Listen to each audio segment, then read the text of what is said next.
Good evening and welcome to Lethbridge College tonight. My name is Eoghan Curran. I work for Alberta Sport, Recreation, Parks and Wildlife Foundation. I'm a member of the Physical Activity branch in the Sport and Recreation Development Division. So it's quite a lot of acronyms there and long words, so welcome to government. I'm delighted to be in Lethbridge tonight and I've been down taking part in some of the activities throughout this last couple of days in Lethbridge's CS4L week, which is Canadian Sport for Life. And that's what I'm going to be talking a bit about today, is about Canadian Sport for Life and the Sports Stay in Canada program. I'll also be emceeing tonight, and I'm just going to introduce some of the speakers that are going to be talking throughout this evening. We have Iain Sander, who's a Speak Out student, George Virtue, who is Alberta Summer Games Chair, Tim Takahashi, who's an exercise physiologist and a certified athletic therapist, Brad Brown, who's a high school coach, and Johnny Korthuis, who's a multi-sport athlete, and Don Keith, who's a multi-sport parent. So, what is CS4L? What is Canadian Sport for Life? Canadian Sport for Life is a philosophy, it's a movement, and it's an initiative that focuses on children and adults on how to be involved within sport throughout your life. Canadian Sport for Life starts off with basing their stages on the long-term athlete development model. And what that basically means is they're looking at the activities that are taken out throughout a lifespan of an adult or a child and how they develop in sport. So started off with, we've got the active start stage, which is from 0 to 5. So basically those early development years and how you start to develop your movement skills and how you start to interact within your environment. Within those skills, we're going to be learning how to crawl, walk, and run, sometimes in that order. And then we move on to the fundamental movement skills. And this is when things start to get a bit sort of broken up into different age groups. We have the chronological ages of athletes are usually throughout the active start, where 0 to 5, pretty much the development is based mostly on age. Then when we get to fundamental movement skills, the development is started to be based on sometimes even gender and your developmental age rather than a chronological of how quick you're maturing. So males at 6 to 9 and females at 6 to 8. So that's when they're going to start and learn all those different types of activities like agility, balance, coordination, and speed. Those all make up, a mastering of those skills are all going to make up a physically literate athlete. So just like in education, when we're trying to get our children to learn how to do math or learn how to do English and become literate, we still think that this is important, that physical literacy is a key component of that. We don't just want to send our kids out into sports programs where they go straight into playing games without any of the key skills, because if you look at a model of how that happens in school, you learn how to write, you learn how to do each letter at a time, you learn how to scribe those out rather than, okay, let's start spelling words out straight away. So within that concept, that's the way physical literacy is looked at.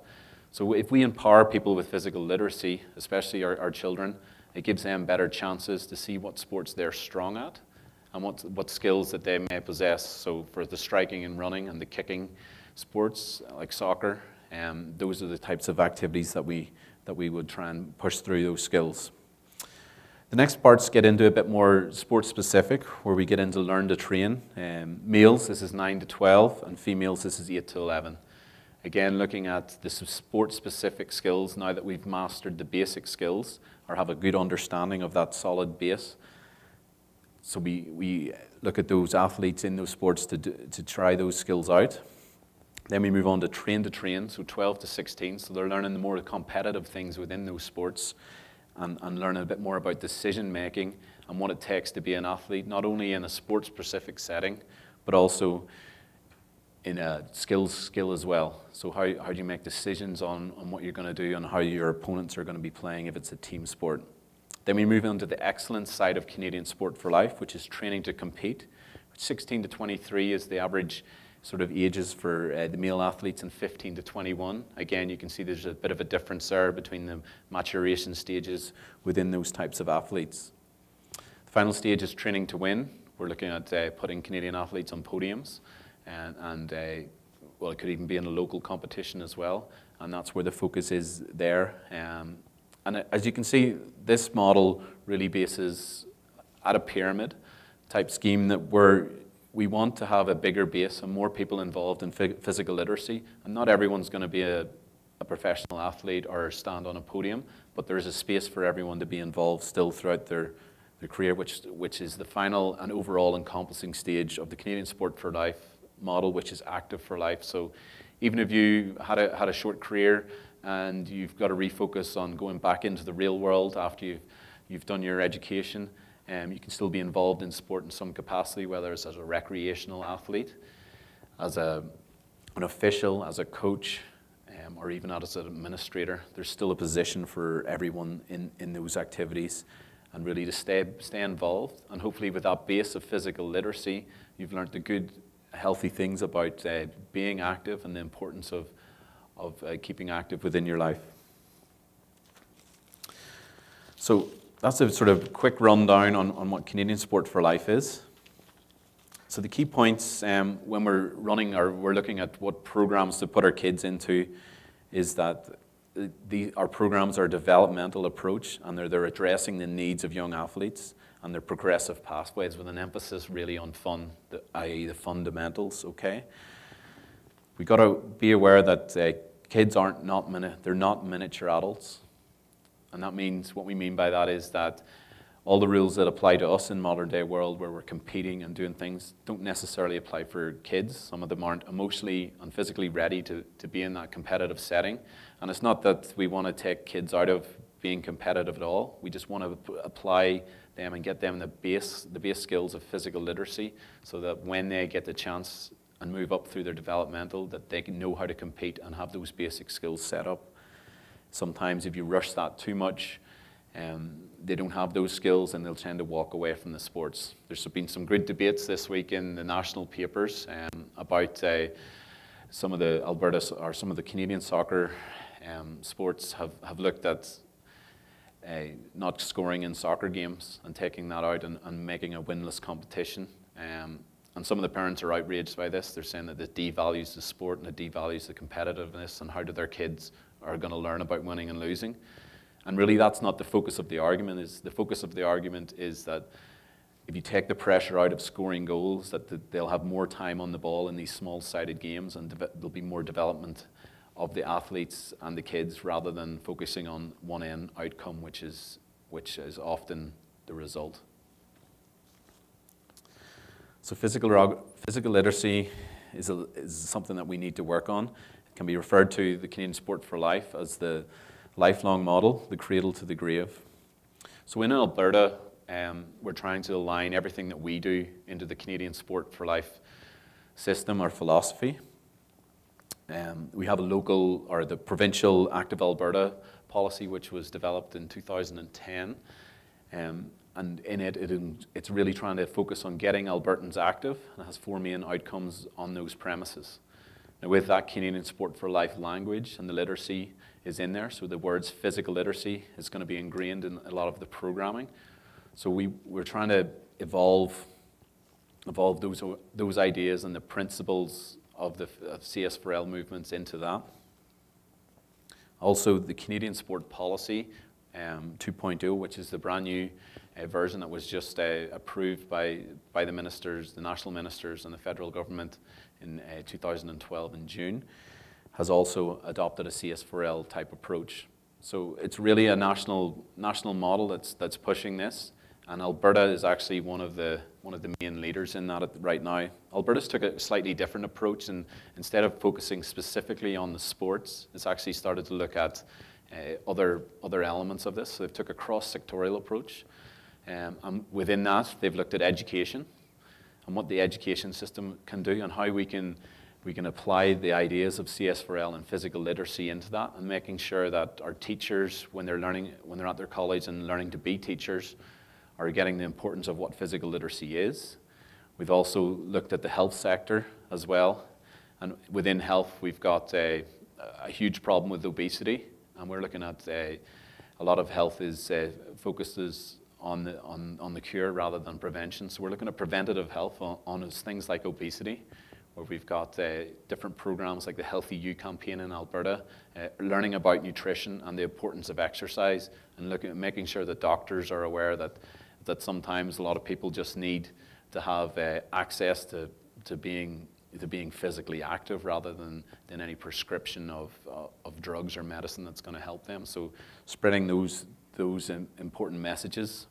And how we've done that in Alberta is we've set up a Alberta CS4L Ambassador Network, where we have a cross-sectorial approach. In Lethbridge here, we have Stephanie Worrell, who sits on that from the physical activity side of things. And we're looking across the province at the Be Fit for Life networks and how they can promote the messages of physical literacy, and making sure that those programs, along with the sport and recreation programs, aren't over-duplicated, and that the same programs can be applied across the different sectors. We've also got early childhood involved in that as well, so the Ministry of Human Services and Family and Child Services, making sure that family daycare settings are accredited and have an understanding of what physical literacy is, instead of just screen time and getting through the day, that make sure that when those kids are in those settings, that there's physical activity that's available to them, whether it's just an active movement within inside the house in the winter, but also outside, and showing the daycare employees of how to actually provide that. So we've actually gone right forward to trying to produce some legislation and policy that making sure that physical activity and physical literacy is going to be a key component of a daycare setting, because it's very important, because those are the key stages and that active start age where you can get the most value into that physical literacy development. So I said Alberta's leading the way nationally on this, but also looking at the different sports. So we've got the national sport organisations. There's 56 of them in Canada that have long-term athlete development models, and they're really focusing on developing podium-style athletes. So the national LTID models look at from training to compete, training to win athletes. They don't focus so much on the basics. So back in Alberta, we're looking at our provincial sport associations of how they can implement a plan which looks at active start and fundamentals, learn to train and train to train. So addressing those stages so that we have more developmentally skilled athletes, as well as more people active.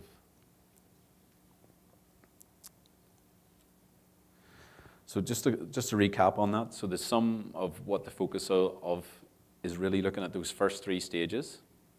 So the two that make up physical literacy, which is active start and fundamentals, and also that learning to or training to train stage. If we can employ and inspire the community to be involved in those types of programs, and the programs that have been happening this week are prime examples of that, and to make sure that we get that message and educate the parents into why things are the way they are, and why programs may change, and they may not necessarily just look at outcome-based sport, but look at the holistic approach to that. I think we're going to be in a better place. So also this week we've got Sports Day in Canada happening. So the events have been leading up till tomorrow, which is September 29th. It's happening nationally across the country. It's put on by CBC as well. This has been in its third year.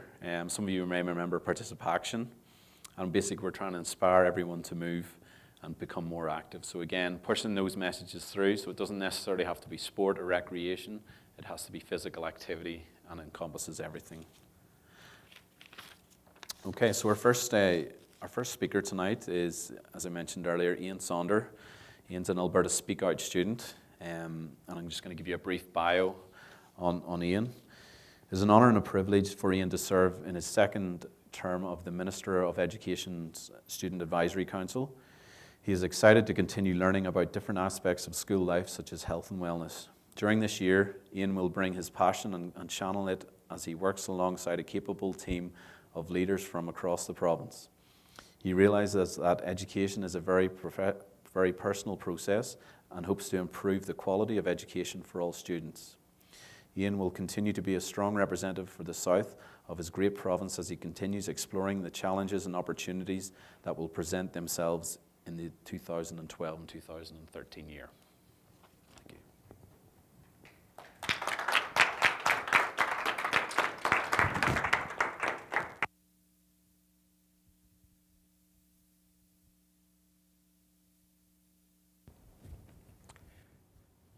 Good evening.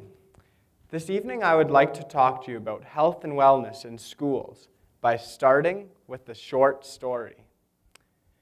As a man was passing by a group of elephants, he suddenly stopped, confused by the fact that these huge creatures were being restrained by a small rope attached to their front leg. There were no chains and no cages. These huge creatures could escape at any time they wanted. It was obvious they could break their bonds, but for some reason, they did not. The man saw a trainer nearby and asked the trainer why the elephants did not attempt to escape. The trainer explained, when these elephants were much younger and much smaller, this same sized rope was used to confine them. At the time, it was enough to hold them. As they grew, they became conditioned to believing that they could not break free, that they were stuck as they were. Now, even though they are much bigger and much stronger, they do not try to break the rope because they believe that they cannot break the rope. The man was amazed. These incredibly huge creatures with so much strength and so much potential would not break free because they did not believe they had the power within them. Here tonight, I wonder how many of us here in this room hold on to a belief that we cannot do something or that something just won't work out because we have failed before. I wonder how many of us are afraid to explore out of our comfort zone simply because we feel constrained by an invisible rope. As a society, health and wellness is of primary importance to us. Many of our attitudes and habits are formed early in our childhood. Unfortunately, many students in this province are not functioning to the best of their potential because they are not in a state of well-being. If we want to build a stronger province, it requires critical and creative thinking. We need to engage and find new methods of finding ways to make schools healthier for students. The first change that needs to happen revolves around the physical education program. Just as every student learns at a different pace and in a different style, there are different ways in which people learn physical activities. The National Institution of Health suggested as many 8 factors which influence an individual's preference as to what sport or athletic activity they would enjoy engaging in. I have seen many good students give up on their fitness simply because they had not found an activity which engages their interest. My school is a good model of physical education practices because we offer a wide range of opportunities to students with 2 fitness centers, 4 academic athletic programs, and a wide variety of experiential learning opportunities, such as day-long hikes, rock climbing, swimming, and golfing. As I have a dialogue between students in my community and from around the province, I realize that my school is extremely fortunate to have the resources and teachers to provide this wide range of activities. The second change that needs to occur revolves around nutrition.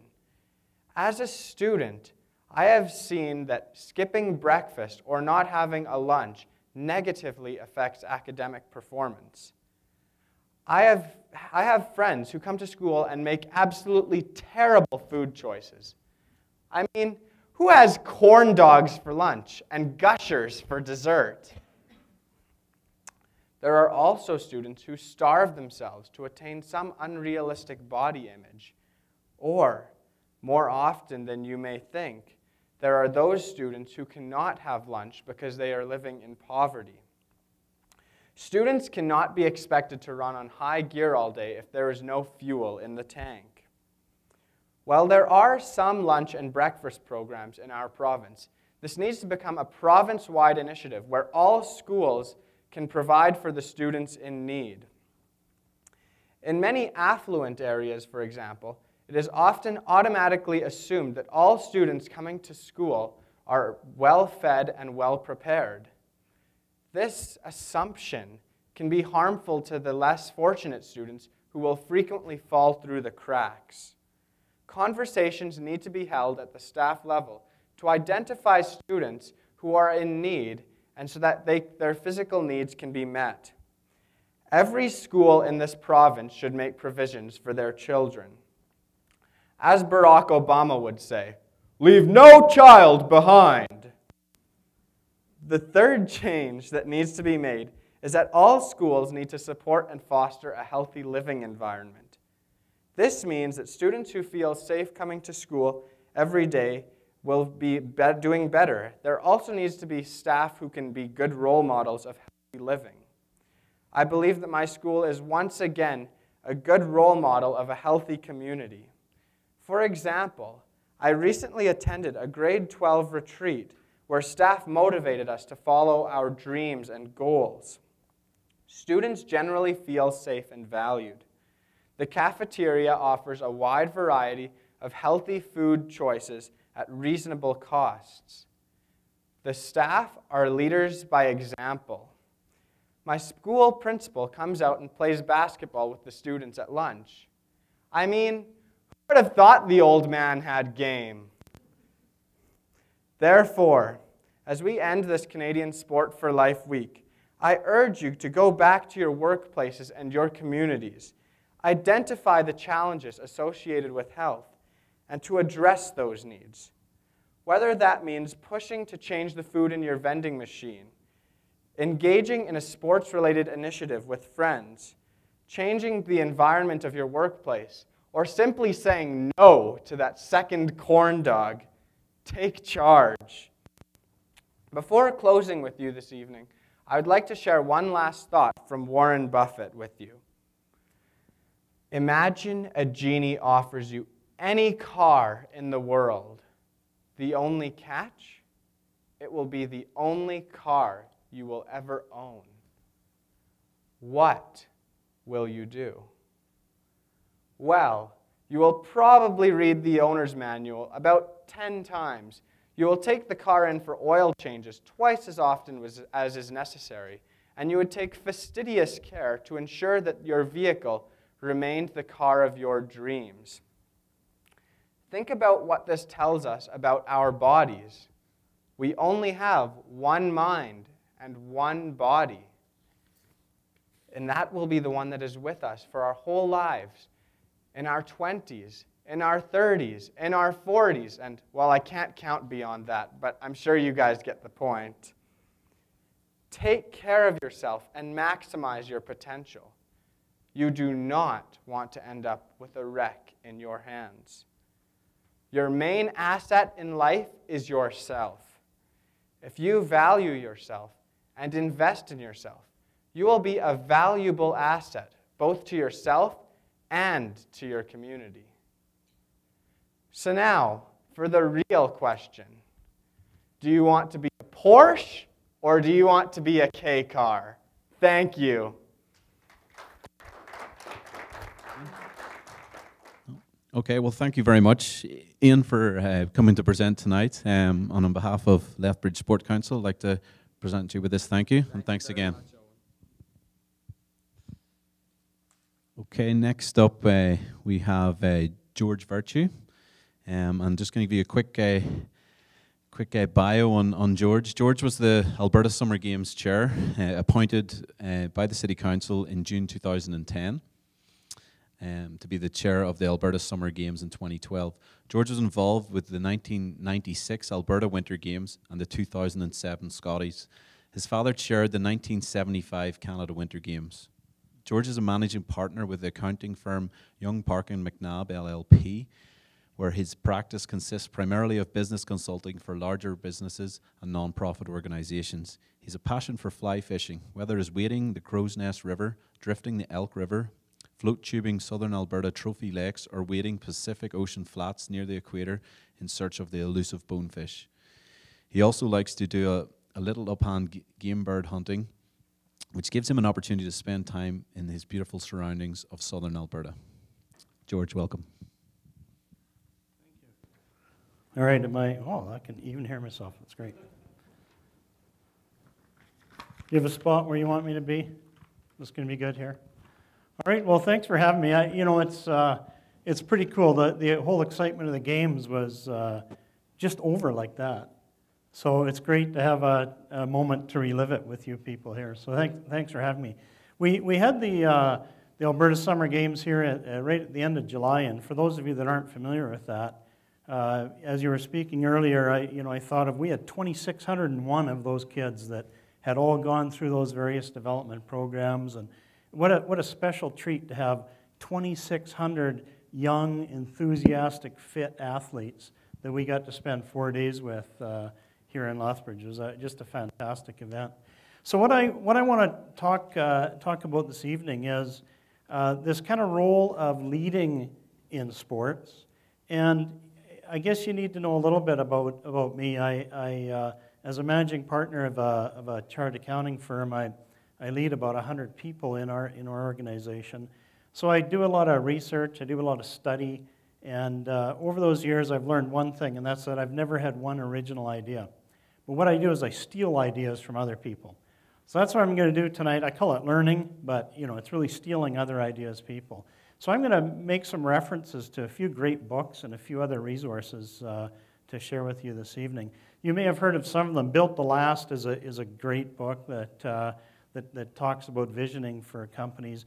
Good to Great, excellent book, a follow-up book by Jim Collins. I get a lot of my good ideas from that. Our firm is members of Upstream Academy Network and PKF North American Network, which are accounting firm organizations. And believe it or not, I've learned a lot about sport from my accounting firm organization. So that may seem like a stretch for some of you, but I'm going to try to make you believe that tonight. So let me just start with, I'm going to kind of lay out about 10 things that were important when we did the games. And stealing from Jim Collins' book, Good to Great, the very first thing that was critical for me when I was #1 volunteer was get the right people on the bus. So this is a Jim Collins concept that says you need to have the right people on the bus before you can even start to drive it anywhere. So what was very important to me was finding the best people in Lethbridge for that key position to surround myself with a board of the absolute best. And I was so focused on that it really took me 6 months to put my board together. So we had a board of 12 and then some other advisors, but really putting the effort to get those right people involved. What I was looking for was skills. So I needed certain skills depending on the area that I wanted. I wanted proven leadership ability.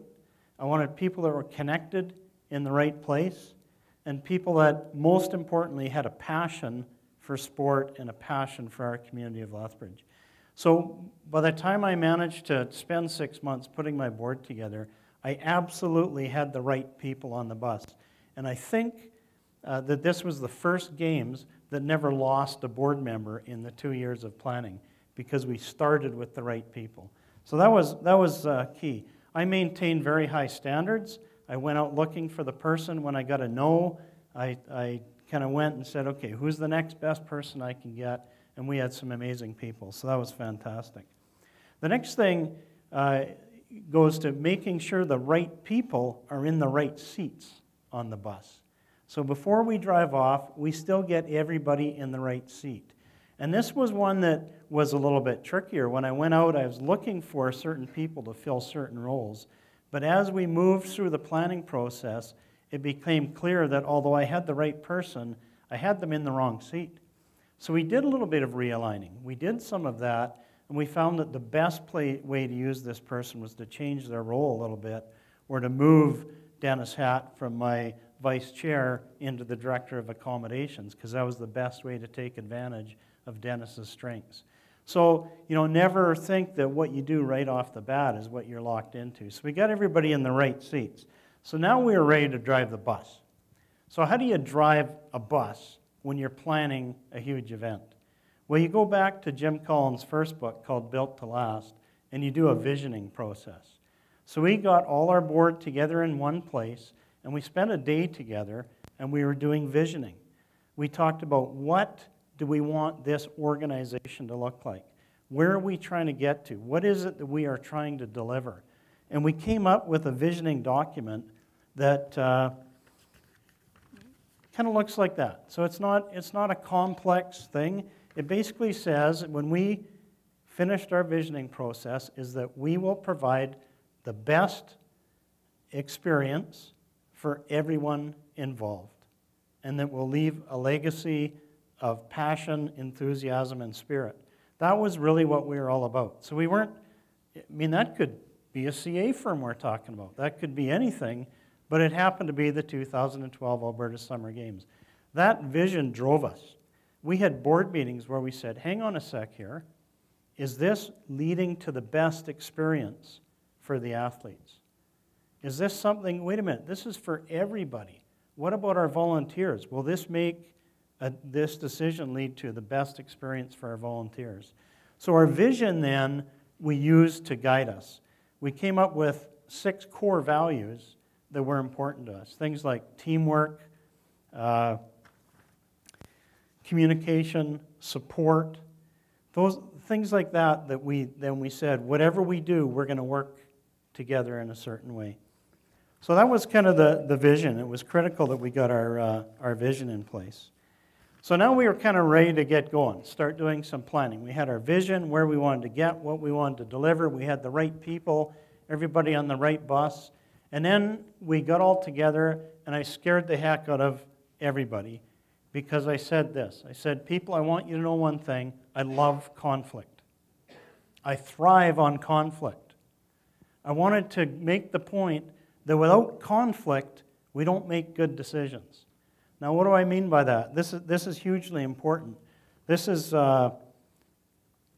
comes from a book called 5 Dysfunctions of a Team by Patrick Lencioni. Great book if you get a chance to read it.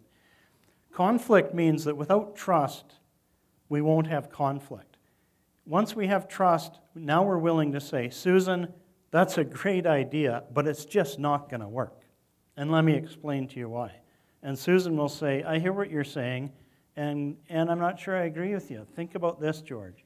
That kind of conflict was important, and we had to have that. So we've got all these kind of strangers, people that hadn't ever worked together before, and all of a sudden they're trying to carry off this huge event, and we needed to have that conflict. So conflict was important. You have to start it with trust, and you won't get the best decisions unless you have plenty of conflict. Now, once we got that kind of framework, we started putting these games together. There's all sorts of different routes you can go when you're taking on an event like this. This is a $1.6 million budget. There's going to be thousands of volunteers, thousands of athletes, thousands of visitors to the city. So you really have to kind of know what you're good at. So Jim Collins in his books talks about the hedgehog concept. And hopefully there's no people that really know a lot about hedgehogs because you might challenge me on this. But a hedgehog is good at one thing. When a hedgehog senses danger, he curls up into a little ball and puts his spikes out and protects himself. And he does that to a perfection. He's not a very good accountant. And he's not good at baseball. But he's great at curling up into a ball, sticking his spines out, and protecting himself. So the hedgehog concept is, all right, this organization, what can we be the absolute best at? Not do we want to be, what do we want to be the best at? What are we striving for? But what can we be the absolute best at? And when we looked at our games in Lethbridge, we said, listen, we have some of the best facilities in the world. We clearly have a city with the best facilities in Alberta, no question about that. We had a football field that's the same field that the Dallas Cowboys play in, I think. I mean, it's a top-notch field.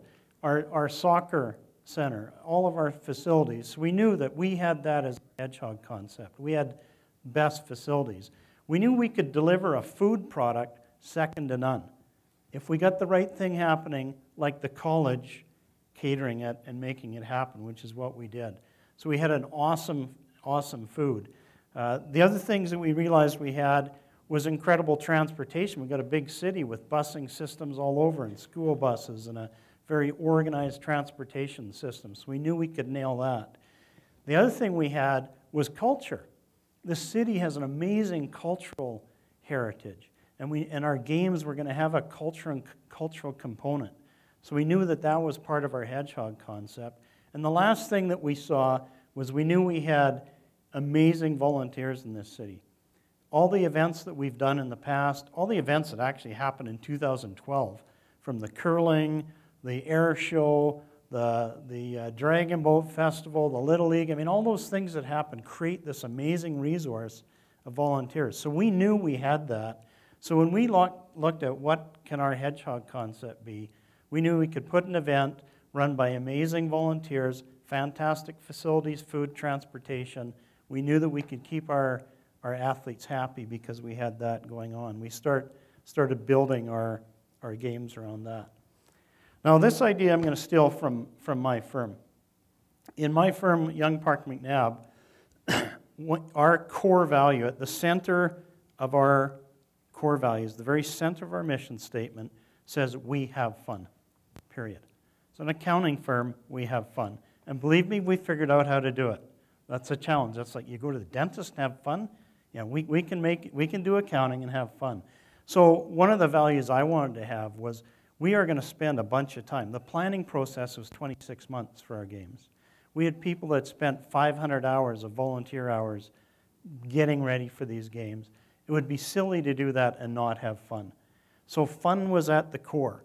And how did we do that? We did that by having regular board socials. My wife and I had the board over our house 3 times, kind of, a year ahead of the games and 6 months ahead and 1 month ahead. And the goal was to see how badly we could deplete my wine cellar. I think we did a fairly good job. We had fun board meetings. So we made board meetings fun. We had lots of social going on. We made it to the point where people enjoyed working on the games. And we got staff people. We had 8 staff working with our organization. And we hired fun people. And we created a fun environment for them to work in. So that was key. I figured, life's too short to spend a bunch of hours doing something you don't enjoy. So we made sure it was fun. All right, some of the tough things we had to do now, and these are, if there were 2 things that I would say are extremely important in this type of organization, first of all is delegate. Know how to delegate. We had a board of 12. We had 100 chair people working on the board. So, for example, we had a board of protocol. We had a chair of opening ceremonies. The chair of opening ceremonies had managers of various things dealing with the opening ceremonies, and under that, we had 2,000 volunteers. So you need to be very effective at delegating, because if you think you can single-handedly serve food to 2,600 athletes, you're wrong. You need to be a very effective delegator. So that was key for us, and one of the things that we talked about was creating good delegation by having a return and report process, so that anytime you delegate a task to somebody, you say, when you've accomplished that task, just get back to me, let me know it's done. Because if you just lay it out there and you don't know that it's happened in an event like this, you're going to have real problems. So delegation and effective delegation was huge.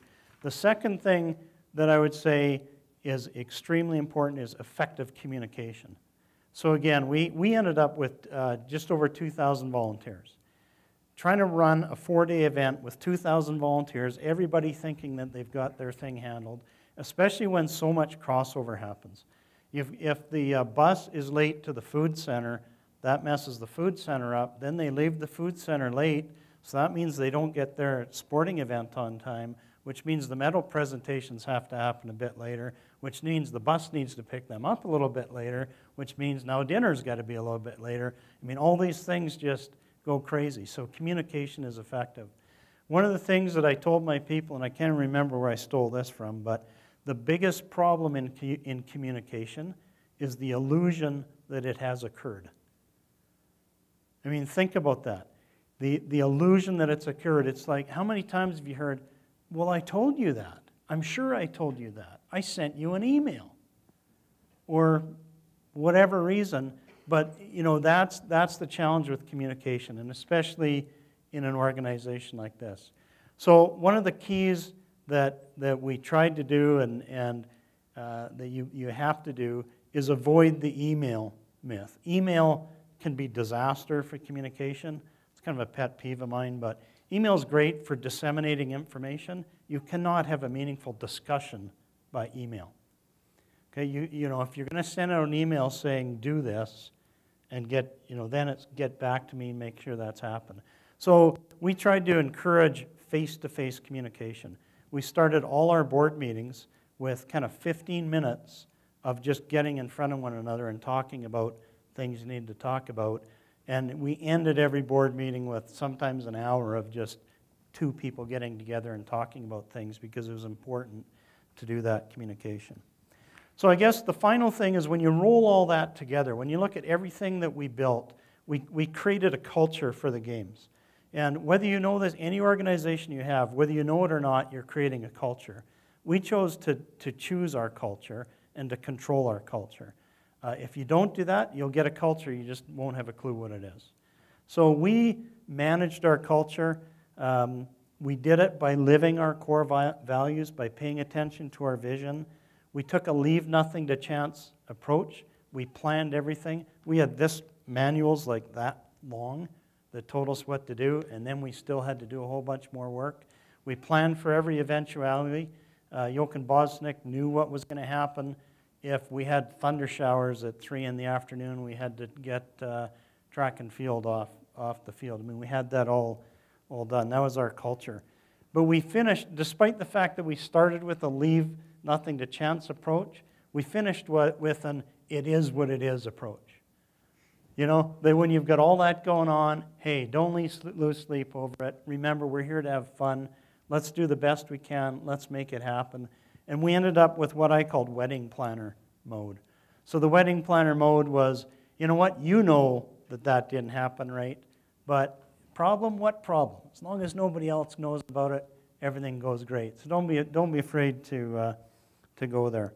The key that we ended up in our games, we had ground level decision making. We had volunteers because of good delegation, good communication, good values, good vision, the right people in the first place, in the right seats, the bus go in the right direction. Decisions were being made on the ground level by volunteers. Things that could have been disasters just got dealt with like that, and nobody even knew it was an issue to start with. So that was the most fantastic thing for me. So I'm going to leave you with this. In sports, in management, running a business, it doesn't matter what it is. Leadership is stressful. It's hard work. It's challenging. It's frustrating. And it's well worth it if you do it the right way. And I think that's what I would challenge you to do. Take on the challenge. Put yourself out there. Take the risk. Put in the effort. But remember, do it the right way, and you'll enjoy it. Thanks very much.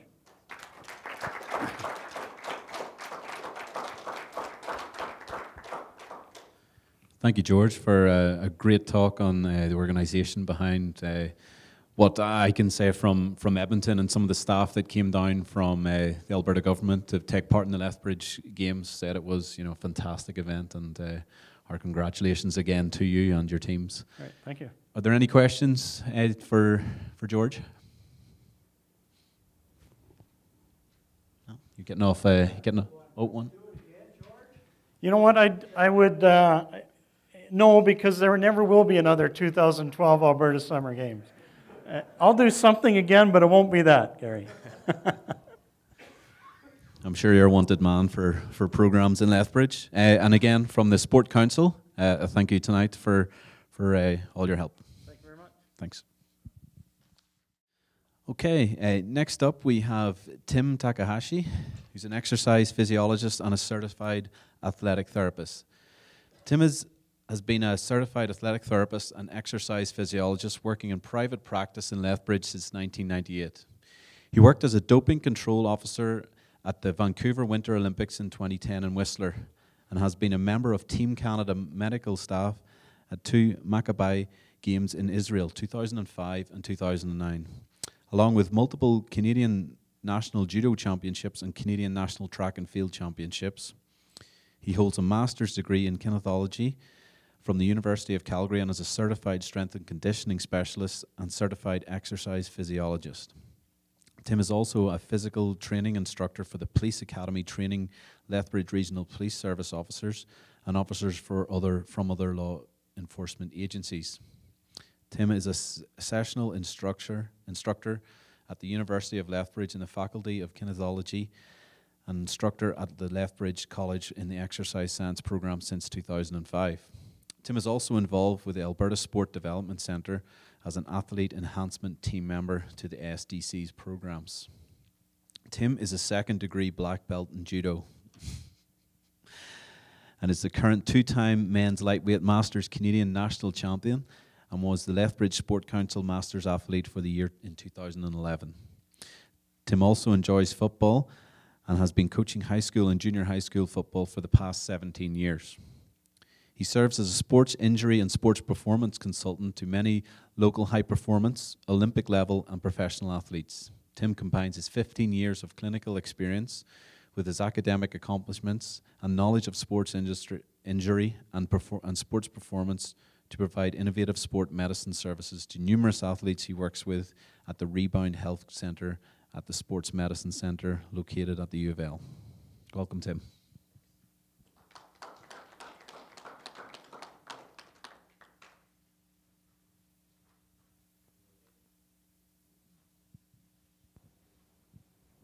Can you hear me?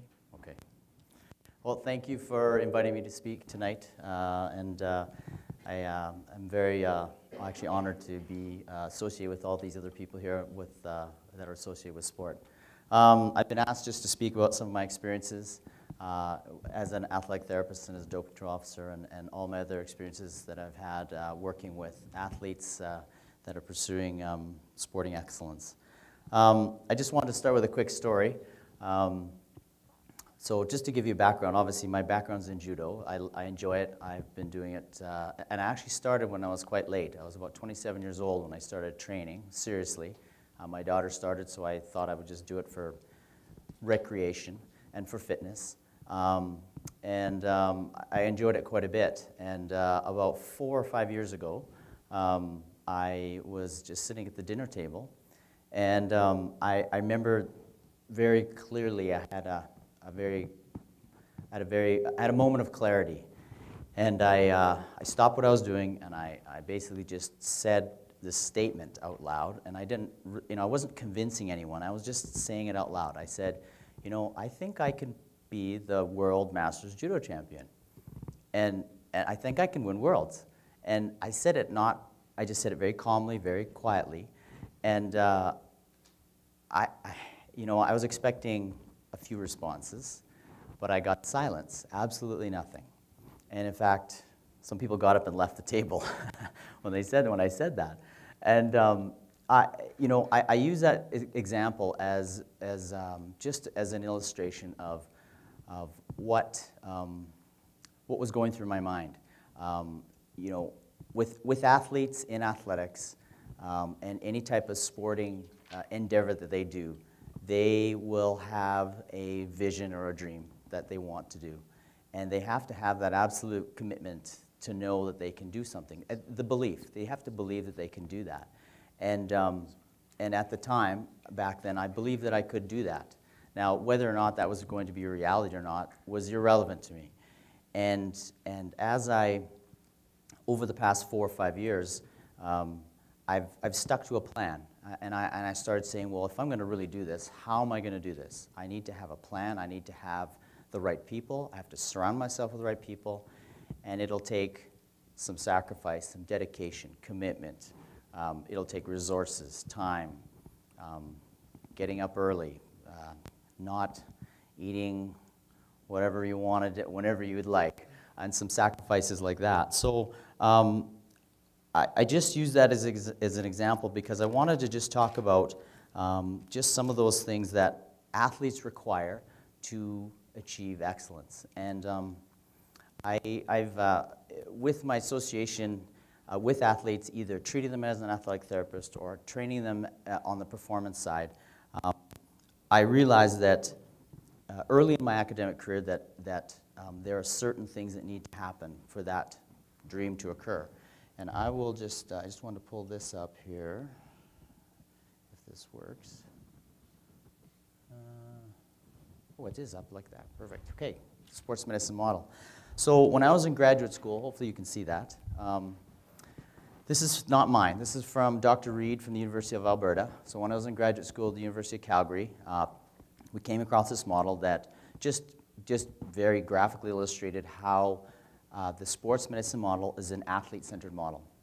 And obviously you have the coach at the top, which will direct all of the activities of that athlete, make those decisions for that athlete. And then on one side of that model, you'll have the performance side, where obviously athletics is about performance, about performing at the highest level possible. And then there's a treatment side. We all know that as a result of athletics, as athletes train hard and they compete hard, they will become injured. And obviously with a combination of that, we want to try and prevent injury as they pursue their sport. And I remember thinking back then that this is what I wanted to do. I wanted to try and do everything I could to try and service that athlete in all of those components. And I've tried to, again, gain those skills to provide that to those athletes. And I just wanted to really quickly just talk about each portion.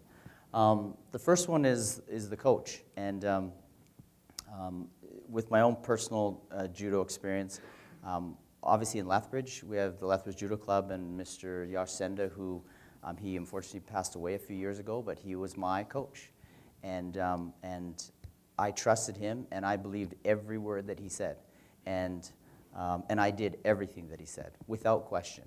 And so with any athlete, you have to have a coach and have to have that level of trust with them. I want to just spend a little time on performance. I have just a little story about performance that I learned very early on in football that I didn't really know a lot, and which really affected me. I had a young man who was playing high school football, and he was an excellent athlete, very well, like highly skilled, recruited highly, just an excellent athlete. And he was the strongest on the team. He could bench press 300 pounds. He could squat, probably double his body weight. He could vertical jump. His 40-yard dash was 4.5, et cetera, et cetera. So all those performance measures, very high. But he couldn't even touch his toes. He had such poor flexibility. He couldn't move very well. And in fact, even when he was running, you could just look at it, and even the coach would say, he doesn't run very well, he doesn't run very efficiently, but that's okay. So I went to him and I said, hey, you need to start stretching.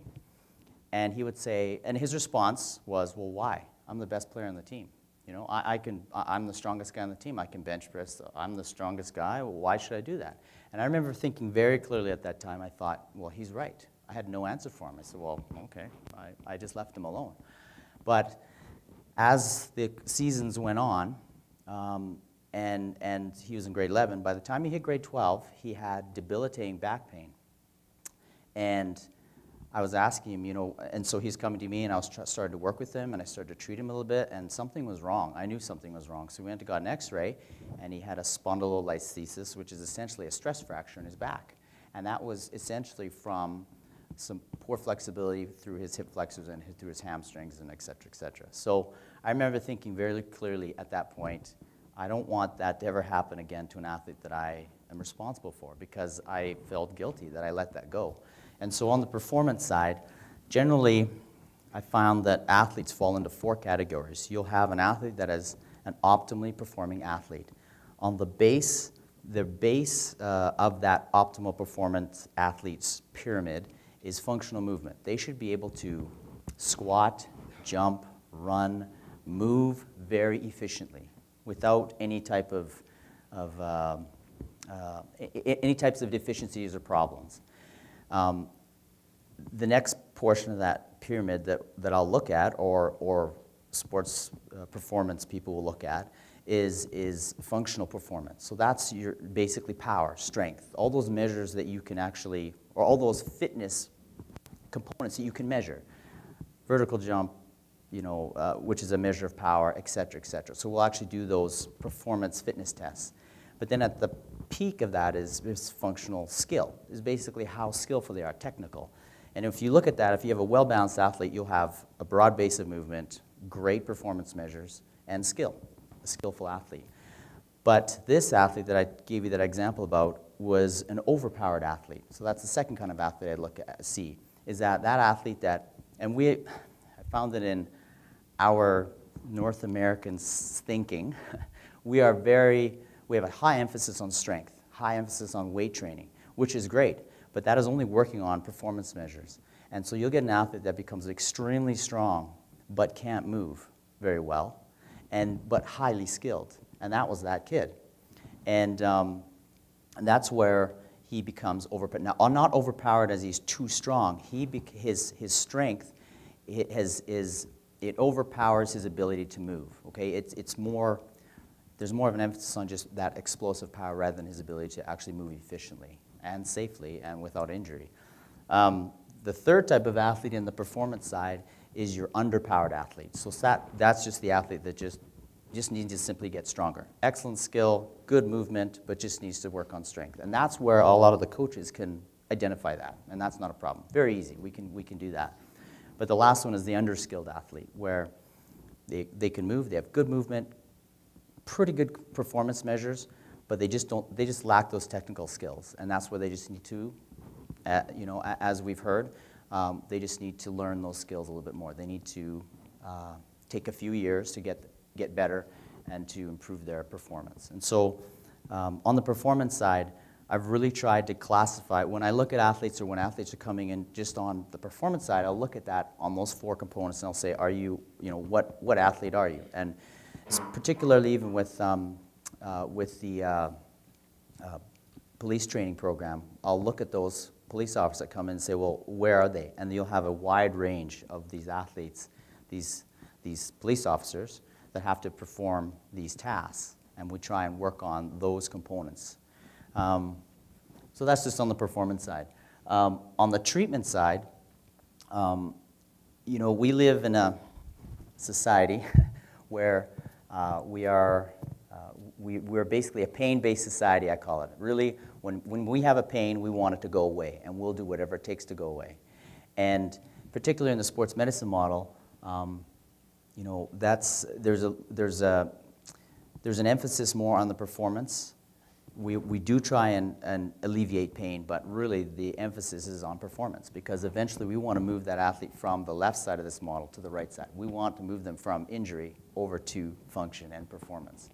And with those athletes, really all athletes will come down to just 2 components. There's either a stability problem or a mobility problem, and that's really all I'm looking for. Is there a problem with the stability or strength, or is there a problem with mobility, which is basically just movement?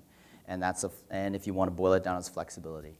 And I know that in athletics, there's not a huge emphasis on stretching, but if we introduce that, I think at a very early age and emphasize that will alleviate a lot of these conditions. And then the last one, obviously, is just with prevention of injury. And I looked at this and I thought, what could I do to help athletes not get injured or have problems before it happens? And this is where I was quite interested in the basically ergogenic aids, performance-enhancing drugs, and becoming a doping control officer, because people have always asked me, well, why'd you get interested in this? But when I was a graduate assistant at the University of Calgary, I was training under a fellow named Andy Barnett, a good friend of mine, and we were in the Olympic Oval in the varsity weight room and training the football players mainly. And I had a football player come to me and say, essentially say, I'm going to be taking some performance-enhancing drugs. I want you to help me. And of course, I was just a graduate student, and so that was quite an eye-opening experience for me. And I didn't know how to handle it. I really didn't. I thought, my job is really here to help you perform at your highest level, but you're asking me to do something that I really am not comfortable with. And so that's something that kind of stuck in my mind, and I thought, well, how can I help athletes and prevent them from becoming injured or doing something to their bodies that would injure themselves, I started to really look at this. And then an opportunity came up probably about 4 or 5 years ago to become a doping control officer. So I took that opportunity and went through the process, and I'm glad I did, because that exposes me to all those athletes that are training hard, trying to do their best to perform at their highest level, but cleanly, safely, and ethically, I guess. And so that's something that I really, I believe in doping-free sport, I believe in drug-free sport, and it was my way of being able to promote that. I guess really what I wanted to finish off with is just to illustrate that there is a model out there to assist athletes to achieve sporting excellence. And I think all of us in this room, every single one of us in this room, have the ability to inspire someone to become the best athlete they can be. It doesn't matter if you're an organizer, or if it's about education, or if it's about direct performance enhancement. And really that's kind of my motivation to try and help an athlete, is really to try to help them become the best that they can be. And again, all of us in this room have that ability to do as well. And really it's about success. And some people may disagree with my definition of success, but my definition of success is, it's the peace of mind, or it's just the knowledge to know that I've tried my best, and I still am happy about, I still feel good about myself. I still feel happy about myself. And all of us have had those situations, particularly in athletics, and I've seen it with other athletes, that they have done their best. They've done everything in their power. I've tried to do everything to help them become the best at what they do, whether it's recovery from injury or performance or prevention, and they feel like they're a failure.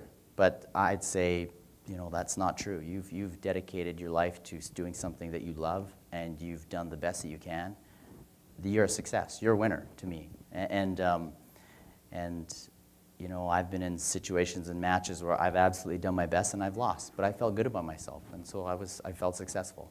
And there's some where I'd win and I know I didn't do my best, and I don't really feel good about the win, right? So I think that's really where I think all of us in this room can really apply the principles of sports medicine and also sport itself, and it's really about helping people become better. So thank you.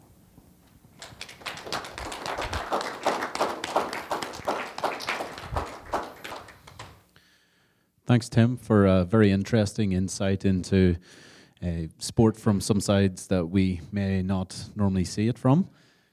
Is there any questions in the audience for Tim?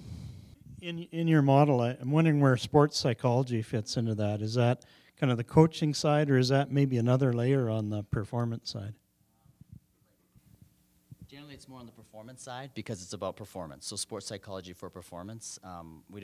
I don't see it, and I don't know where Dr. Reed puts it, but it may be on the treatment side, but that's not really the emphasis I think we want, where the sports psychology side. But I think it is clearly, and I don't know who said that, but sport is something like 100% of the game is 90% mental or something like that. It is. It's about the mental focus side of it too. So I see it more on performance, personally. Those athletes that, the difference between first and second is so small, it's about those athletes that are mentally strong, I think. That's just my personal opinion. I don't know if I have any empirical evidence on that, but just my personal opinion.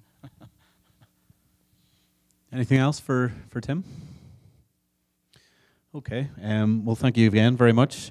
On behalf of Lethbridge Sport Council, Be Fit for Life Centre and City of Lethbridge, it's a small token for your time this evening. Thank you.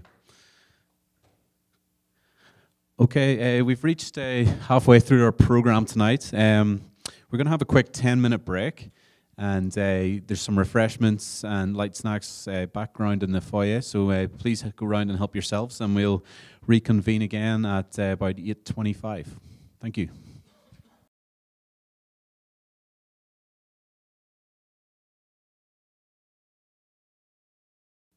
So next up we have a multi-sport athlete, Johnny Korthuis. And a quick bio on Johnny. At a young age, he became interested in the way things work. This passion eventually carried over to building bikes from scraps that he and his dad would find in throwaways in the back alleys. Growing up on an acreage out on the outskirts of West Lethbridge, he had plenty of time to spend with his two beloved wheeled ticket to freedom. Tinkering and wrenching away like a youngster with his Lego, he began to daydream about where the magical machines could take him. Being an action seeker, much like his father before him, the journey began with jumps and ramps he built in the yard and surrounding coulees, which would later turn into something much, much more. At nearly 25, still with the passion from learning and imagining what can be done, the dream is still alive and well. He discovered many passions and managed to attain a couple of his dream jobs. When he is not climbing at Korthuis tree care, he's either coaching and teaching others or performing for eager onlookers. Those old bikes started him on a path that would travel over Australian deserts and Canadian Rocky Mountain tops to sunken ships on the bottom of the Cuban Ocean. From tree tops to coastal British Columbia and of course outdoor of a few not so perfectly good airplanes, he still truly believes that you can synthesize your freedom and happiness from your surroundings. Whether it's a pile of old bike scraps or an apple tree in the backyard, all you really need is a little imagination. So welcome, Johnny.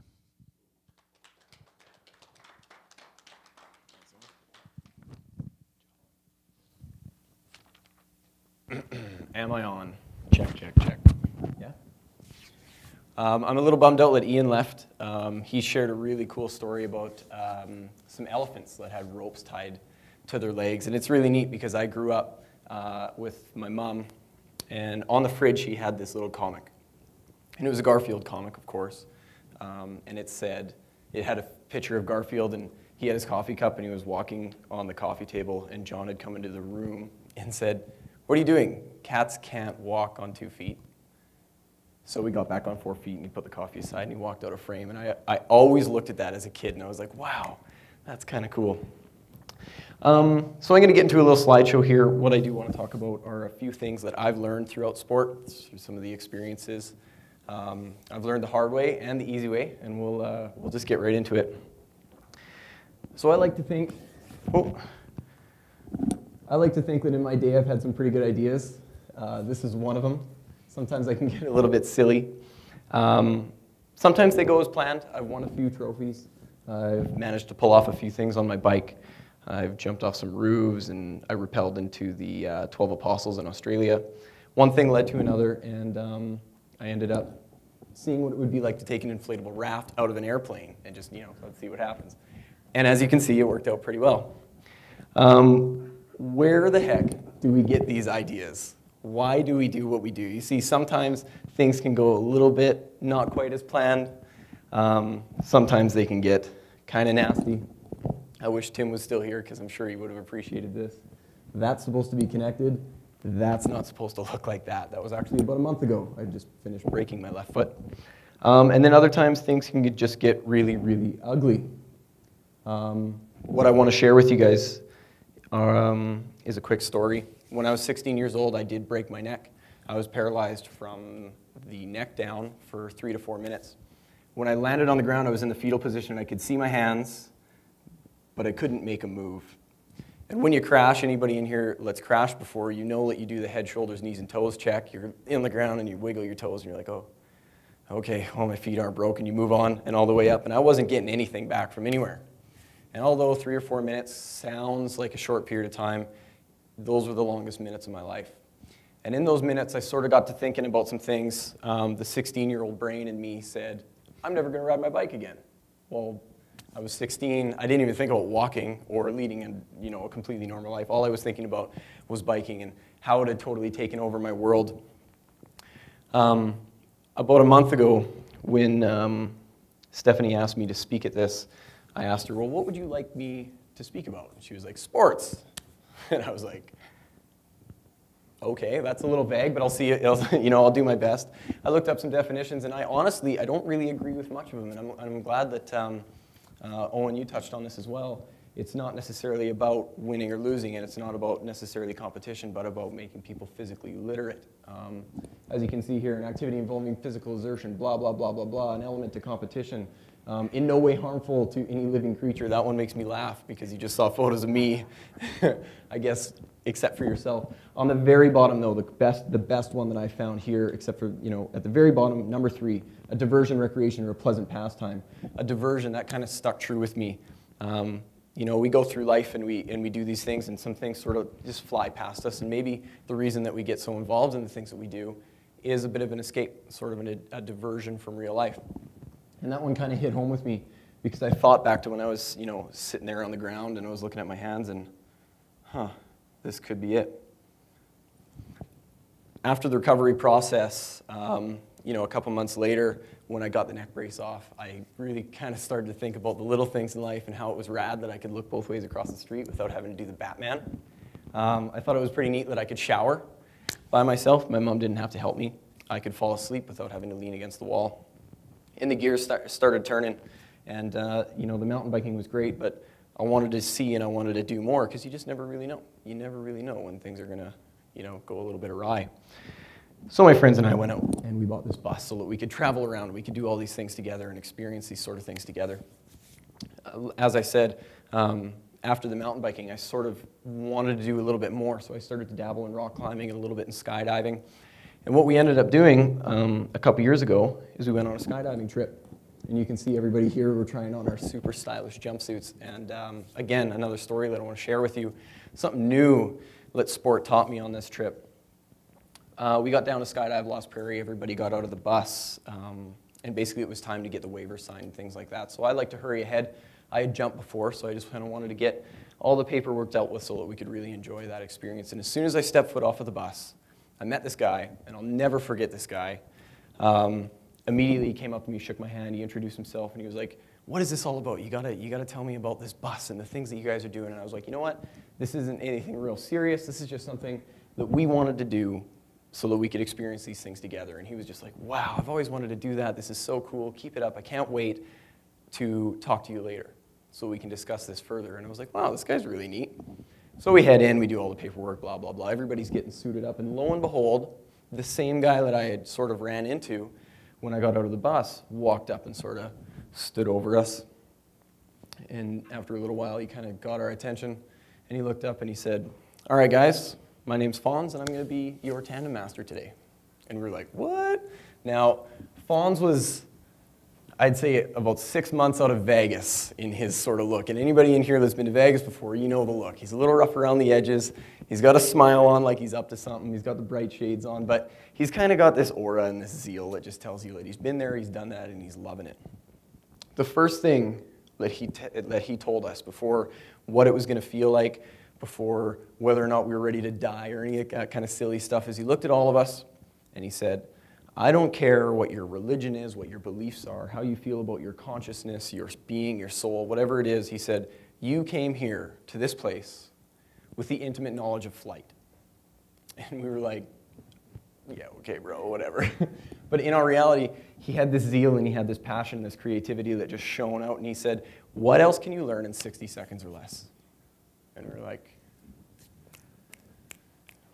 I guess, it takes a while to learn how to talk. It takes a while to learn how to walk. And he explains that no matter how freaked out, no matter what, if you just open up your mind and allow yourself to just learn in the moment, you'll figure out what you need to do. And through all the chaos, at some point, you'll level out, and all of a sudden, you're going to be flying.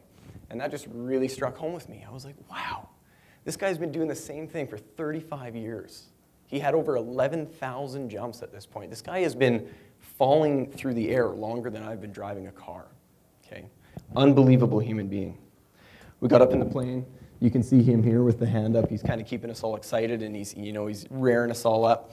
One thing leads to another. I climb out. I'm hanging on the door of the airplane. He's sitting there, and you can see that grin that I'm speaking of, that youthful, yeah, I've been doing this for 35 years, but I still have something to learn. And that moment right there froze in my mind. A few months later, I was hanging out with my family. We were having Thanksgiving dinner. I was talking to my uncle about some of the experiences that I've been, because he's interested in this sort of thing. I go downstairs, grab my laptop. I can't wait to show him the video that I actually took this slide from. Brought it up, flipped it open, and of course my Facebook is up, and the first thing that I saw on my Facebook feed was, "Rest in peace, Fonz, you will be missed." My friend Jimmy down in Moab had learned, he died that morning, literally that morning, and he died skydiving.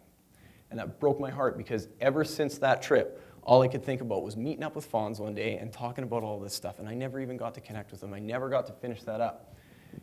The wheels started turning again, and I thought, you know what, I've been looking deeper into this stuff, and I've kind of just been thinking about me. I've been traveling the world, I've been jumping off of stuff. I've got all of these sponsors that are helping me do these things, but maybe there's a little bit more to it, and I was right, there is more to it.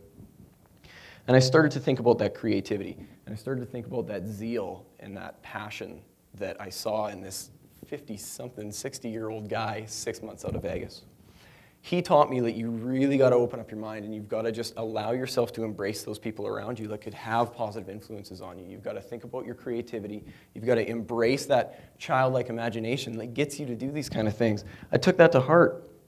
You know when you have flying dreams and you wonder what those clouds feel like? I wanted to touch clouds, so I made it happen, okay? I wanted to know what it felt like to be flying up in the clouds with my friends, or what the bottom of the ocean felt like, or what the rocks in Australia would look like from a few hundred feet up. And that was because Fonz he just made sense to me. The gears started to turn, and now it's about sharing things. This bus has evolved, and my passions have evolved to not only further myself now at this point, but to use sport as a vehicle to take people further in their lives. The things that you learn while you're doing sport about, you know, stepping outside of that comfort zone or pushing your personal limits or trying to keep things together when absolutely everything is chaos. These are key things that you need to learn throughout your life. Sports, for me, has just become a vehicle for me to do that, not only for myself, but the people that I'm so fortunate to coach. So the story progressed and the story continued on. We've seen a few continents, we've jumped off of things, we've experienced some really great things together, and I tell you that in those moments where you see somebody truly learn, and you see them sort of break through that, like, that mental block, the rope, I guess you could talk about, that Iain brought up. Those are the moments in life that I think that you really show your true person, and you can see that true person in others. I guess basically what I want to leave you with is when you help somebody to bring the absolute best out of themselves, they are going to carry that not only just in that sport that you're doing, but they're going to take that to their work, they're going to take that to their business, they're going to take that to their relationship. And I think that if you can empower yourself and allow yourself to be that person, you can achieve really great things. I was fortunate that in my life, I survived that little situation, and I managed to learn, and I managed to not only hard way, but in the good ways to really sort of, that just really hit home for me. So I want to leave you with one thing today. Basically, I feel that as long as you keep your mind open, as long as you look into things a little bit deeper and allow yourself to really take in the whole experience, I think that it's through that journey, I guess, through that experience, and that, I think it's through that experience that you, in turn, acquire the ability to inspire those around you. And I think that that's what it's all about.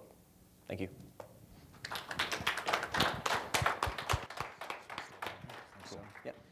Thank you very much. Any questions for Johnny tonight on his very inspiring and thought-provoking presentation? Are you getting outside your comfort zone, or is your comfort zone just so big? That's an awesome question. Never Yeah. outside your comfort zone? People ask me that all the time. What's harder, public speaking or getting out of the back of an airplane? And I'll tell you right now, it's public speaking, okay? Getting out of an airplane is one of the most peaceful moments of my life, but it wasn't always like that. Okay? Public speaking wasn't always like that. I think that being able to truly express yourself, get yourself out there and do those sort of things, I believe that that's a muscle. And if you stop exercising that muscle, it gets weak. Everybody has things that scares them and things that intimidate them. And I believe that just because you're afraid to get on stage or just because you're afraid to skydive doesn't mean that doing those things isn't going to directly carry over into making you a better parent or a better coach or things like that. There's always another barrier to break down. And I think that backing away from those barriers is detrimental to your freedom. Yeah. Yeah.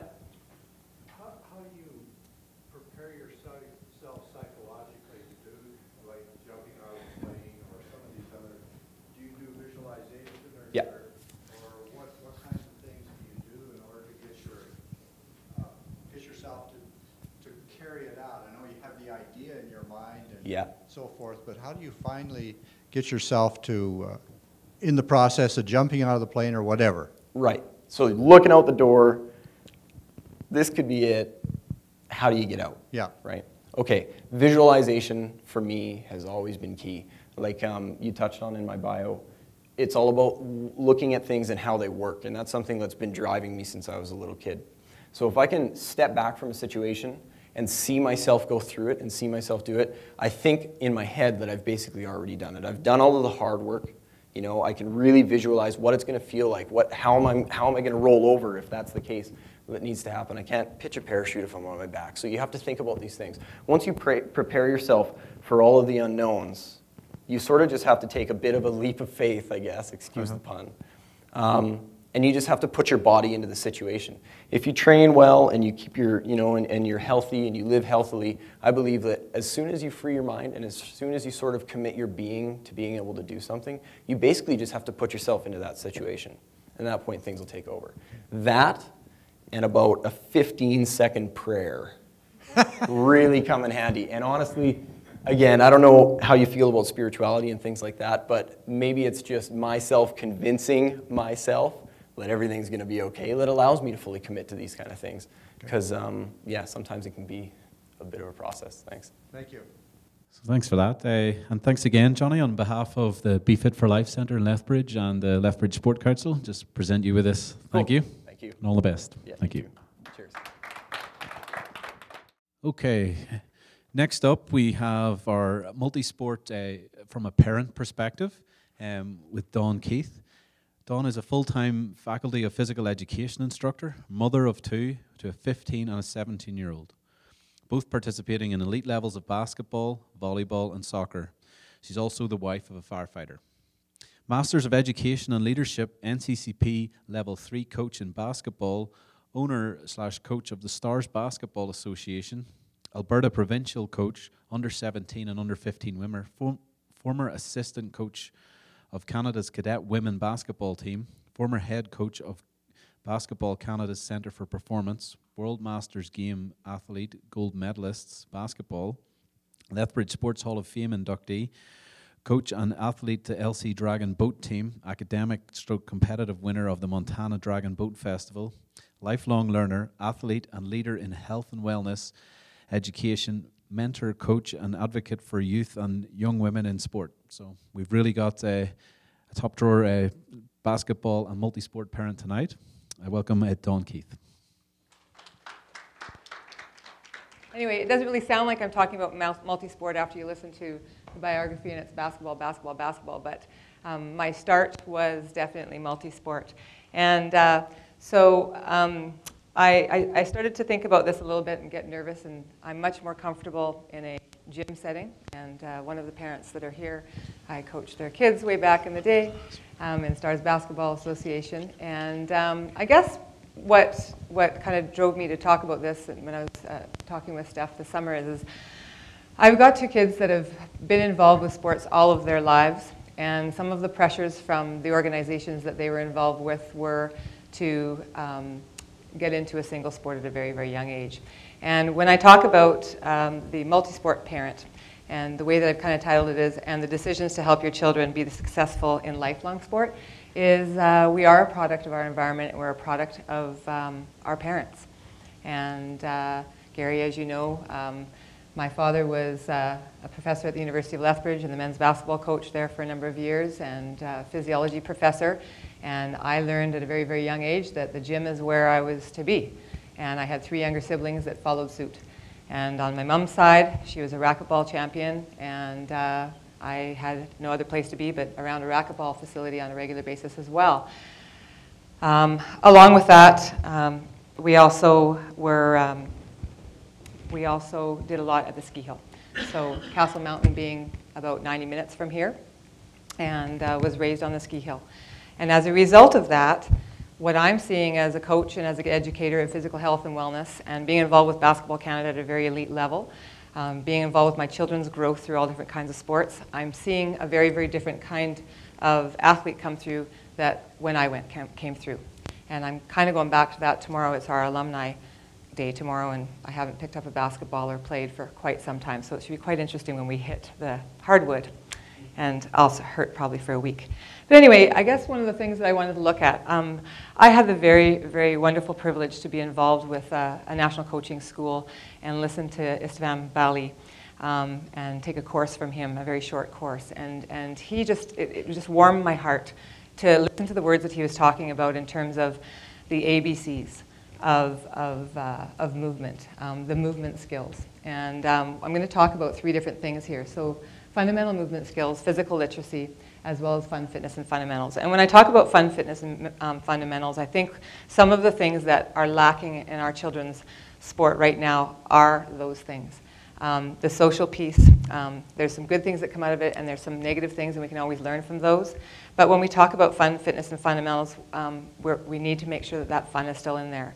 The reason why I keep coming back and playing the game and being involved with the sports that my parents raised me to do when I was young is because of the fun aspect, the social aspect of it, the leadership opportunities to be able to be led, and good followership opportunities as well. And then the last little point I have there is lifelong sport and play. And we're meant to move. And as we age, if we don't use it, we lose it. That's just bottom line. We know that with our brains. We know that with our bodies. When we look at physical literacy, it's the ABCs. The agility, balance, and coordination. The picture that I've got identified here is a young coach of mine that I mentored a number of years ago, and she's now a basketball coach and teacher at LCI, and we had a room there full of little guys, about 24 to 28 of them, learning how to move. It was a basketball fundamental program that we were running, but we started with the ABCs, and actually at that time I didn't really know that there was that thing present. But the movement of agility, moving quickly, change of direction, being able to balance, being able to catch or land or do something in balanced positions, the ability to be coordinated. All of these things I learned as a child because my parents gave me the opportunities to explore and be global. We'd never ever heard that word before, global. We just did everything. And there were always seasons of play. So one of the things that,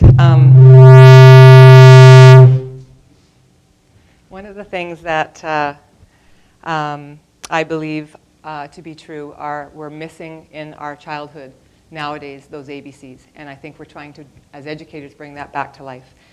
As far as adaptability, when we have the ability to be able to try all different kinds of activities and sports, our bodies, we know, go from homeostasis and adapt. And we adapt, adapt, adapt. As long as we put something on our bodies will adapt and change. It's a wonderful, wonderful thing. And to be able to teach it, to be able to show people how to do it, and to be able to see our young people move in that way is very, very positive. And then the exposure to a variety of different activities at a very young age. So the A's and B's and C's can be brought up after we have some fundamental movement skills that I'll talk about in a moment. But I think what we need to look at as leaders, as parents, is that exposure to all of the different things and not hold back. And one of the things that Istvan brought forward when he was talking was that everybody has a right to be able to learn life skills. And those life skills are learning how to swim, learning how to play on the ice, and play in the snow. And we've got an environment now that's a little bit different than when some of us grew up, where we don't have as much snow to play outside, but we also have a group of people that are coming through right now who don't want to go outside and play. We also have a group of people that are in our school systems, as far as the leadership roles go, that don't allow the freedom of the kids to play outside because they might get hurt. I'll tell you a little story. When my kids were going through elementary school, and I was very close with the principal, I kept asking questions as the kids would want to train all summer long or try to do something a little bit different. And my daughter was trying to learn how to do front and back springs, front handstands and into back springs. So she practiced all summer long because when she got to the schoolyard to go out and play, she wanted to show off to her friends. And she got taken into the office because you're not allowed to do that. And I was mortified. A little bit later, there was some gaming going on and some playing in trees. And again, hammer goes down, and I was mortified. So I went and talked to this principal. I said, I don't understand this. He goes, well, we have too many complaints from people and from parents that the kids might fall and get hurt. And I said, so how else are they going to learn how to fall? That's a skill. That's a skill that we have to learn how to do. And after you spoke about your falling, yeah, it hurts, but you know, you're probably not going to do that at the same time again, or second time, right? So our kids are kind of living in a bit of a bubble. We weren't. I know that our parents, for sure, quite often would just leave us. And then all of a sudden, you know, when it was nightfall and you heard the whistle or something like that, you'd come in and play, or come in from playing. So physical literacy, the actual definition from Physical and Health Education of Canada, which is very similar to the long-term athlete development little booklet and plan, is individuals who are physically literate to move with competence and confidence in a wide variety of physical activities in multiple environments that benefit the healthy development of the whole person. It's a pretty big definition, but I believe it's global in its nature. And it talks about the mind, the body, and the soul, and it talks about all of the components of fitness that all of us need to be able to do. And I think that as my parents were role models for me, apple didn't fall too far from the tree. I became what I was as far as an athlete, and today mentoring other people who want to become an athlete or become coaches. And my kids are in the same situation where they're playing all variety of sports. Kicking, being able to kick, being able to catch, being able to throw are very, very fundamental movements, very fundamental. And what I'm seeing now with the athletes that I've been coaching, if we have a child that has been in one sport for a long, long period of time, they become an expert potentially in that sport, but they don't know how to catch and they don't know how to pass. One of the jokes that I had in my basketball court in the last couple of years is I love the soccer players because they got great feet, but boy, they don't know where their hands are. And because the soccer program was an all-year thing, went on and on and on, I didn't know that until my daughter got involved, it became something where we have to learn what these are again, right? So one of the things I did is I bought 99-cent red gloves from Walmart, and they had to wear them during practices, because if they didn't put them up, they'd get a ball in the face, right? So just little tiny things like that. Also physical literacy, we're looking at those movement skills, the sports skills that were involved that were talked about a little bit earlier when we talked about skill-related sports, agility, power, speed. We're looking at a wide range of all different kinds of physical activity, not necessarily just sports, and rhythmic activities where we've got dance involved. The ability to read and react, scanning ability, and spatial awareness. When I first started to teach this, people are going, where are you from? Like, where is this coming from? And it's interesting because working with people from all over the world and all different kinds of sports, you pull everybody together and you go, well, this is what I like about your sport. Well, this is what I like about your sport. And I like this about your sport. And if they have all of the opportunities to put all these sports together, the next thing you know, you've got these kids who step onto a court or onto a field or onto an ice surface, and all of those multitude of attributes come into play. And what I love to see is the scanning ability. So I just came from a gym with about 400 parents. It would be really nice to be sitting in this room tonight watching volleyball. And watching the kids who you know that have had some kind of background with multi-sport because they have an understanding of spatial awareness and time and that coordination. And they also have an understanding of scanning ability. So they'll look around their shoulders and they'll be able to see before it actually happens. If you take somebody who's only been in one situation, one time only, you can't put them into another or multitudes of different environments and expect some kind of success out of that. Why is it important? Well, I've kind of talked a little bit about it. Understanding and communication. Learning how to understand and apply different forms of movement.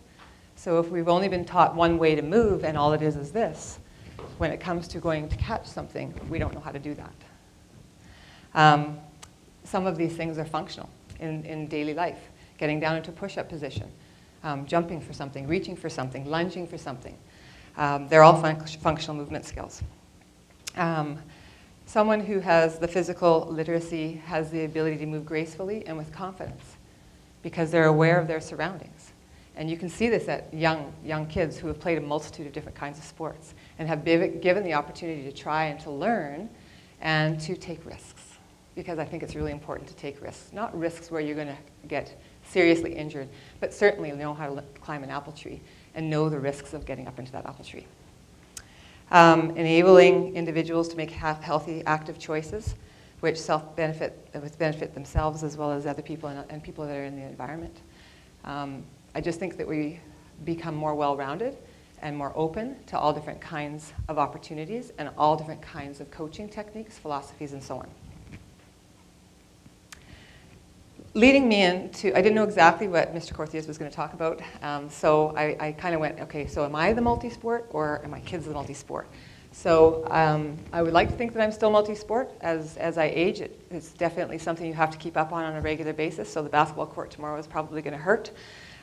However, I did look at both the advantages of being in one sport as well as being in a multi-sport. As a child, I was brought into absolutely everything. And so I had exposure to things that I liked, things that I didn't like. But I was really, really fortunate to have parents that let me try whatever I wanted to. And then as I aged, I got into 2 or 3 different sports. The advantages of a single sport is that you all of a sudden become the expert in the sport. You have a lot of time to be able to practice the skill. You have opportunities to be able to travel. You have opportunities to be on a variety of different kinds of club teams, which is something that never happened when I was a player. And there's year-long competitions. And one of the scary things that also was brought up with Eoghan was when we talked about our seasons of play and how the seasons of play have now disappeared. So when we're looking at little soccer players that might be elite soccer players, they might start in grade 4 and they start in September and they go through until the following September. And then as they get a little bit older, you're not allowed to participate in other sports because you have to do this kind of thing in the soccer. So my daughter had that exposure. When it came to hockey, it was at a very, very young age. And I think the one big mistake one of his hockey coaches had said to me and phoned me at home and said, I think we've got a problem. And I said, what might that be? And I thought he was in trouble. He said, well, you know what? He is 14 years old now, and he needs to choose a sport. And so I'm going to tell you right now, he's not allowed to play football, basketball, and do any downhill skiing this winter. And I said, you're talking to the wrong mom. And he was quite taken back, which probably hurt my kid in the long run. But I tried to explain to him, I said, what coach would not want to have somebody who has the ability to catch, to throw, to see around him, to have scanning abilities, to have great reaction time? Because all of these sports give you that. And all of these philosophies from different people give you that. You can't get it from one opinion, from one sport. And I'm very, very passionate about that because I see what's going on, I can see my athletes. I love the game of basketball, and I coach it, I teach it, I play it. But I love the kids that come from every other sport because they come in and it's like, oh my gosh, this is an athlete. So it's really exciting for me. The advantage of multi-sports, there's a variety of skill sets and a variety of discipline. And I kind of already went over this. Different kinds of coaching philosophies. I originally wanted to coach my kids because I thought that was just going to be the greatest thing. Well, soon realized very quickly by the time they were 12 years old that they didn't want me to coach them. It wasn't cool. And not only that, they didn't need to hear me at home and hear me coach them. And I had to practice what I preached because I was looking at it from a coaching role as well as a parental role.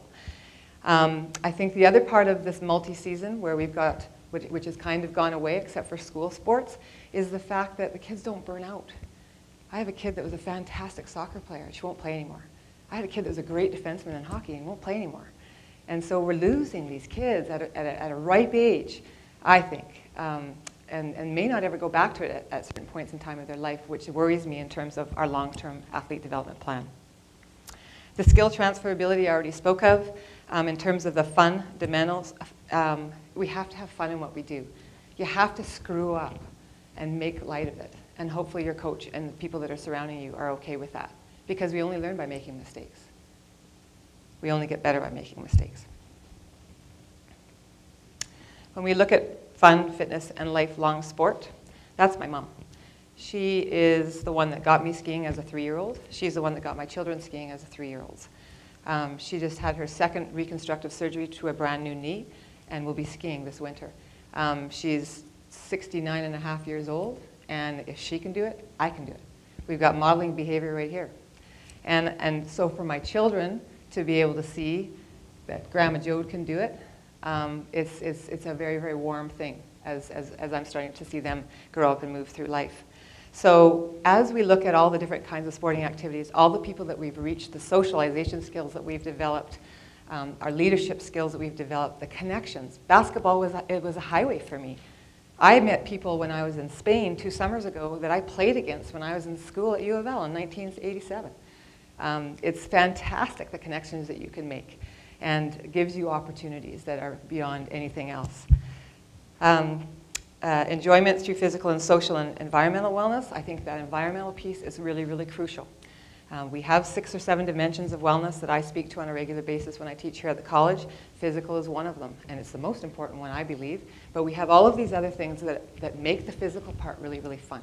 The social piece, being in our environment, enjoying the outdoors, listening to Lady Hawk out back when I take my students out to the back. The social piece. So I really didn't know what dragon boating was a couple of years ago, but I got recruited in the hallway and got put on a team, and I was the biggest cheerleader around. Didn't know what I was doing, but it was the biggest cheerleader. And then all of a sudden moved in a coaching role and a leadership role for our team, which went down to Kalispell for their first, not down to Kalispell, but Big Fork for their first big competition at the beginning of September. The camaraderie and the social networking is out of this world. The oldest person out there was 94. It was absolutely fantastic. And I happened to be in the good team of competitive people, which was great. Stephanie was a part of that team. We had 8 wonderful women, and the rest were all volleyball players, so there lots of jacked muscle tissue. And the beauty of these young men being a part of what we were doing in this social situation was not only learning about teamwork and how difficult it is to do something with your bum in a seat and not on a volleyball court, exposure for different kinds of coaching philosophies, but also understand that we had 2 breast cancer survivors. We had a 68-year-old, we had a 43-year-old, we had 2 51-year-olds, and a 53-year-old and 2 young bucks like Steffi. And these guys got into a situation that they had no idea that they were going to be involved with older women and that they were going to win, and we won. It was really wonderful. So this is something that we can look at doing for life. And then the last piece here, I take my students and my friends quite often to the back of the coulees. That gives me solace and gives you an opportunity to be in touch with the environment. And I think that when we look at getting that environment piece in there with all of the multitude of other things that we've done as athletes or as physical activity, is we have lifelong wellness. And we need to make sure that we keep engaged with that so that forever we can continue to be moving, because that's what our bodies are meant to do. Thank you.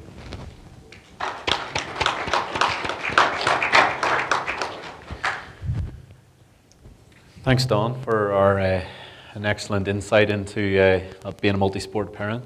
Is there any questions? Yes? My 7-year-old is more academic oriented. He is coordinated and he shows interest in sports. I put him in soccer. He didn't like it, but I wanted him to continue because I didn't want him to feel like he could just give up. Mm-hmm. So, and I've heard of other parents that struggle with the same thing. How do you keep your kids motivated? And keep them wanting to go? That's first question. And the second question is, how do you keep them from getting burned out? With such little kids, they've got school they have to do, then I want them to do sports, and I want them to do these other things. They want to play with their friends. So how do you balance all that? One of the things that I had to learn very quickly is that my son was one who was very active and adamant and he's the older one, and wanted to be involved with absolutely everything, with reckless abandon. And so I expected that should happen with my daughter. And she, quite honestly, was a daisy sniffer. And so when it came to doing anything, and I dragged them both, I mean, they were both with me with the national championships. I was nursing one at halftime, and the other one was sitting on the bench with the trainer. I mean, they didn't have much of a choice, because they were with me through athletic stuff all the time. But I got to the point where I had to take a step back, because she really didn't want to do it. And I didn't want her to go, Mom, I'm not playing sports. Because it's so ingrained in me, and so ingrained in my husband, and so ingrained in our families. So tried a little bit of everything. We obviously did all of I was born and raised also at the YMCA, which is a saving grace for moms who need to have a shower by themselves and to be able to get their bodies back. But the kids were involved with gym and swim, and they were involved since they were 6 months old. And so, as we know, a survival and a great skill to have is learning how to swim. So those kinds of things were okay for her, but nothing was coming. And so grade 3 comes by, and I'm working with Basketball Canada, and I have a daughter that's really tall, and I know she's really athletic. She's fantastic on the ski hill, and I see her move and do stuff, but she'll go pick up a butterfly or play with the animals. And so anyway, about grade 5, a light went on. Maybe it was grade 4. And she says, Mom, I think I want to play soccer. And I went, what? She goes, I want to play soccer. So we signed her up, and most of the kids on the team were boys. And the boys thought she was really good. And so the next thing you know, she's scoring goals like crazy, and she's running by everybody. And so she came home, and after every single game, she would write down how many goals she got. And she wasn't satisfied with 1 or 2 anymore. It was like 4 or 5. Then the boys kept going, "You should be a Charger, Katie." And that was the club program at that particular time, and I didn't know anything about it. And so the next thing you know, it just happened. It just happened. And then the soccer came, and then the other things came. But she's the kind of kid that I couldn't push, and I really, as a coach, had to suck it up, and as a parent, suck it up and pull back. And with my other child, my son, in terms of him, it was really difficult to do the hockey and do basketball, and when everybody was telling you, you can't.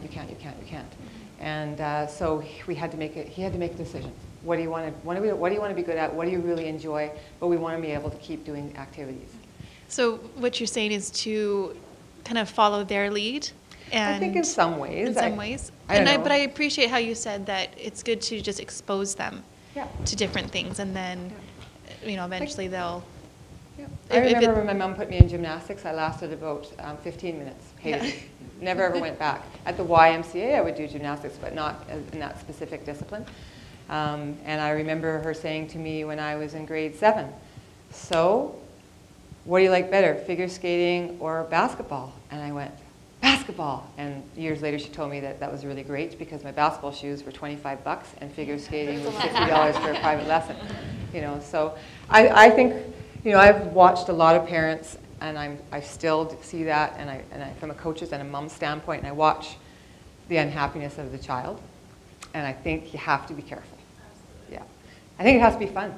And I ran a program for 16 years called the Stars Basketball Association, and it was just modified basketball, and 3-on-3, everything was smaller, shorter. The rules were basically just let's learn how to do our ABCs. And I think there was so much that was brought up from that, and it was really good to see parents having fun. It's a very different scene in a lot of the audiences now, and the kids are the ones that are paying for it. So I think we have to listen to the kids, encourage them, but I think we have to listen. Great, thank you. Yeah, you're welcome. Thanks, Dawn. Yep, another question. How important do you find it is for kids to start when they're young in sports? Do you think that someone who's older can take up different sports or multiple sports and still become above average or as talented as kids who started when they were 5 or 6? You know what? I think it depends what kind of sport it is. If it's an early specialization sport, where we're looking at figure skating, gymnastics, those kinds of sports, they are early specialization. They have to start early because they end a little bit earlier. The later specialization sports are your team sports, typically, and I think that as long as the physical literacy piece and the movement skills are developed, I think kids can pick things up at a later age. Usually kids start to do a little bit of team sport at the later part of elementary school. Where we're seeing it outside of that are all of the club stuff. And the fear I have and what I've seen is that there's this, and I've been like this too, is this worry where if I don't get my kid into this, then they're not going to be like this. That's a hockey parent's mentality, because I'm not a hockey parent. And it's like, are you kidding me? They can't skate. Why are we playing hockey? It's a fundamental skill. You have to be able to skate. You have to be able to get off the ice and get back up. You can't help your kid all the time. How do you play a hockey game like that?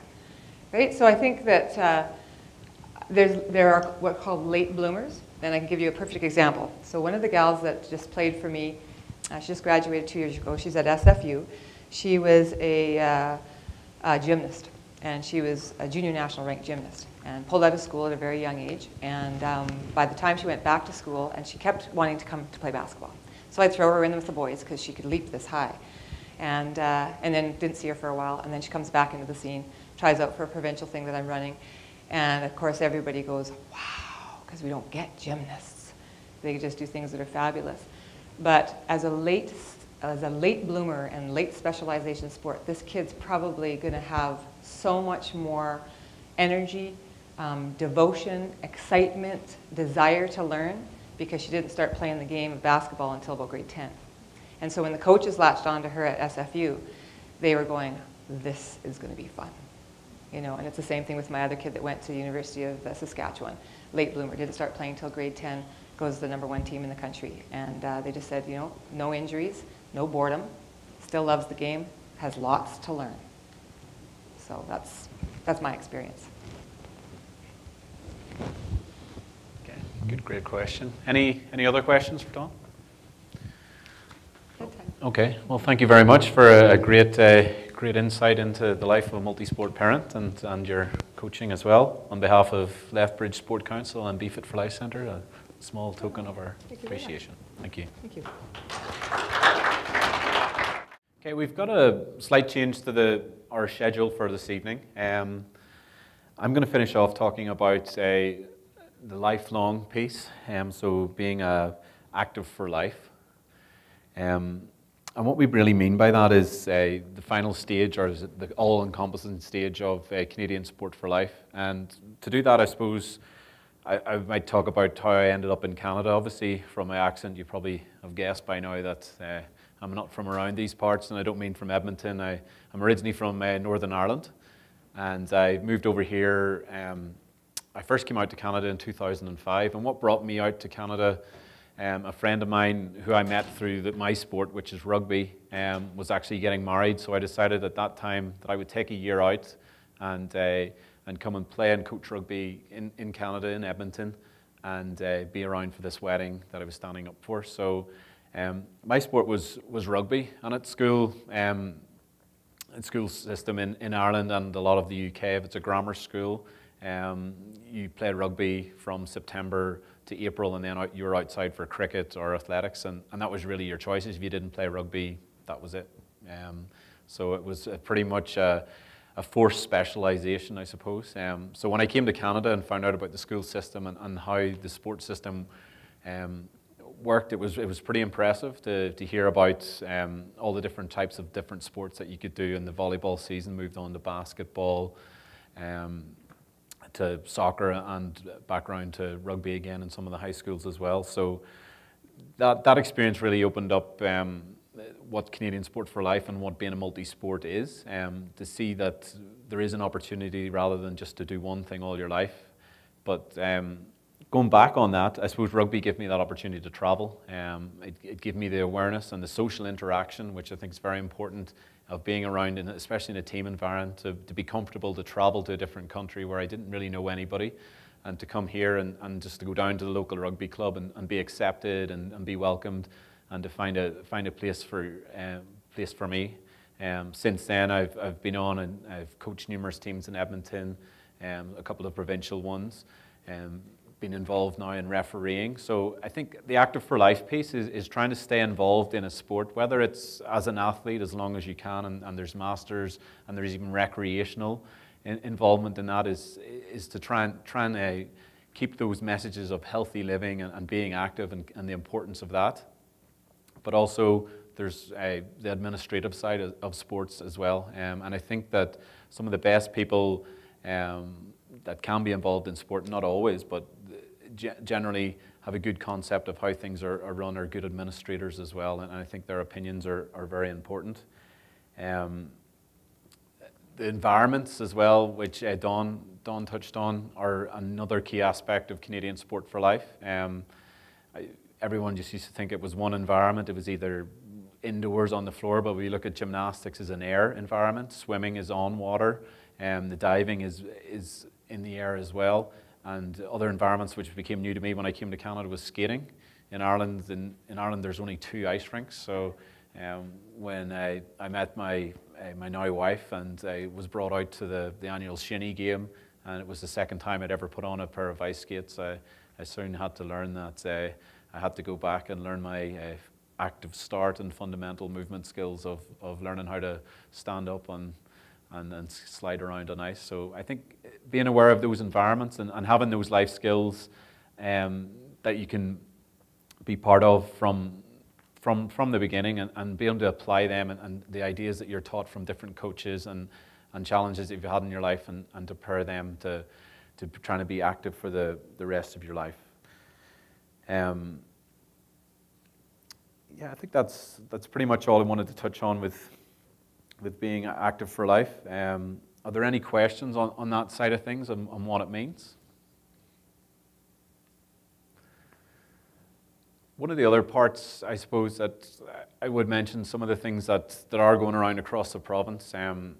Cochrane has a really good program called Sport for Life Cochrane, And they've actually looked at the different programming for their kids in the community, and they've worked together with facilities and the different sports clubs to really give kids and the parents an opportunity to try every sport out, rather than put your kid into a soccer program or put your kid into a rugby or a volleyball program, and that's it for that period of time.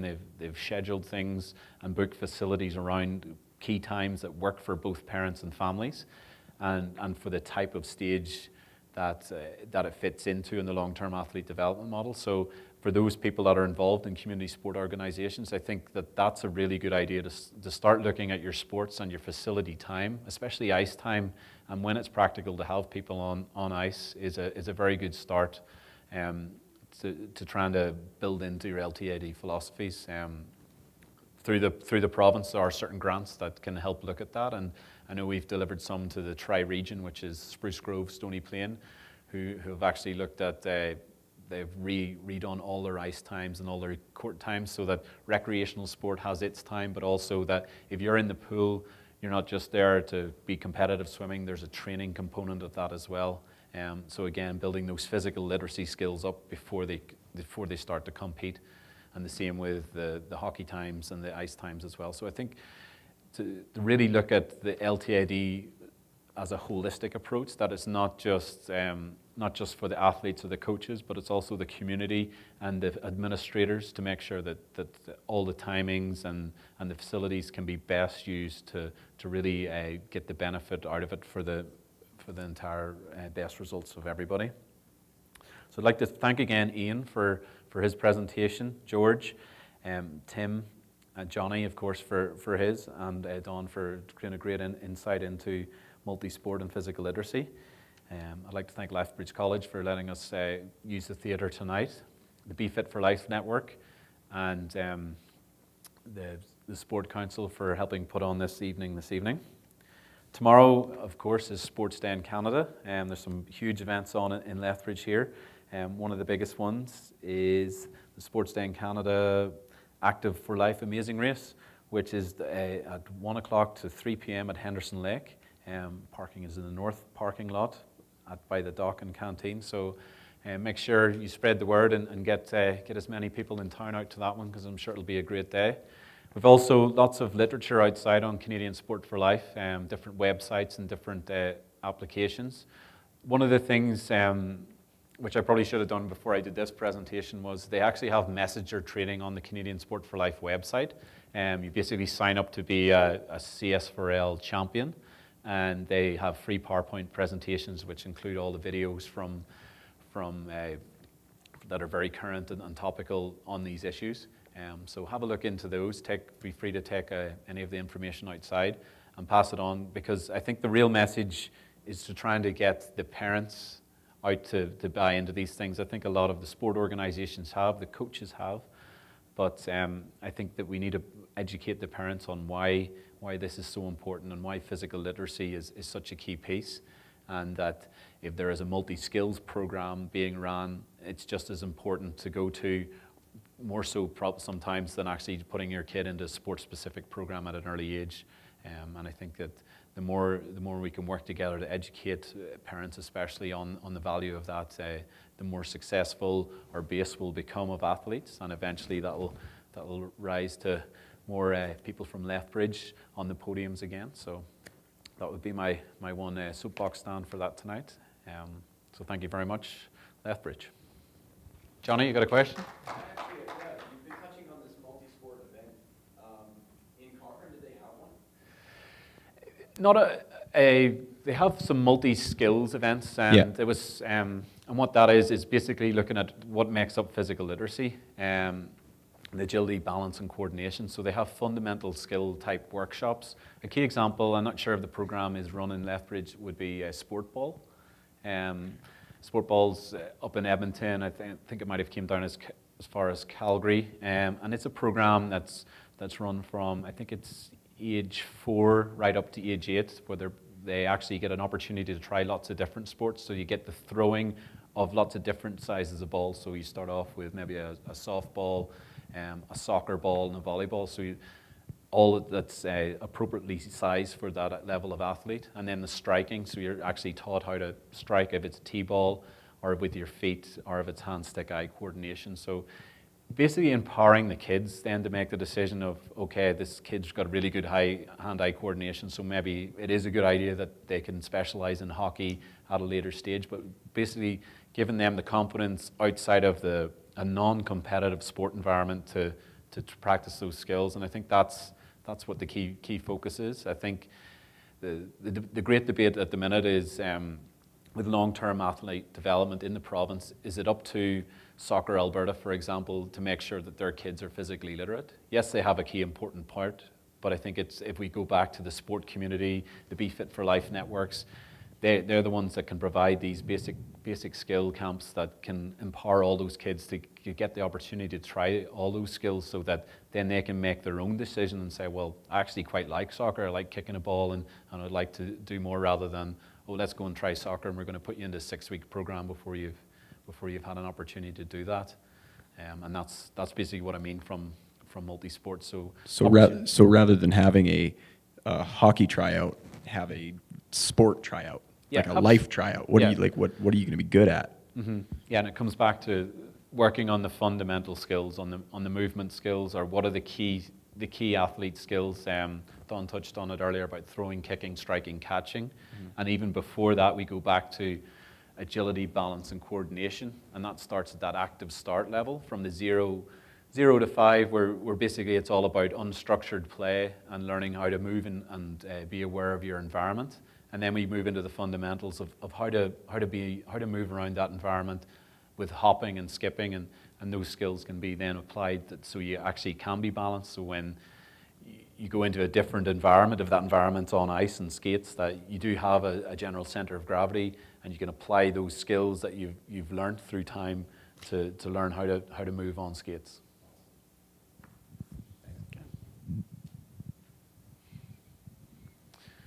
Okay, so thanks everyone, and enjoy your rest of your Friday evening, and have a great day tomorrow.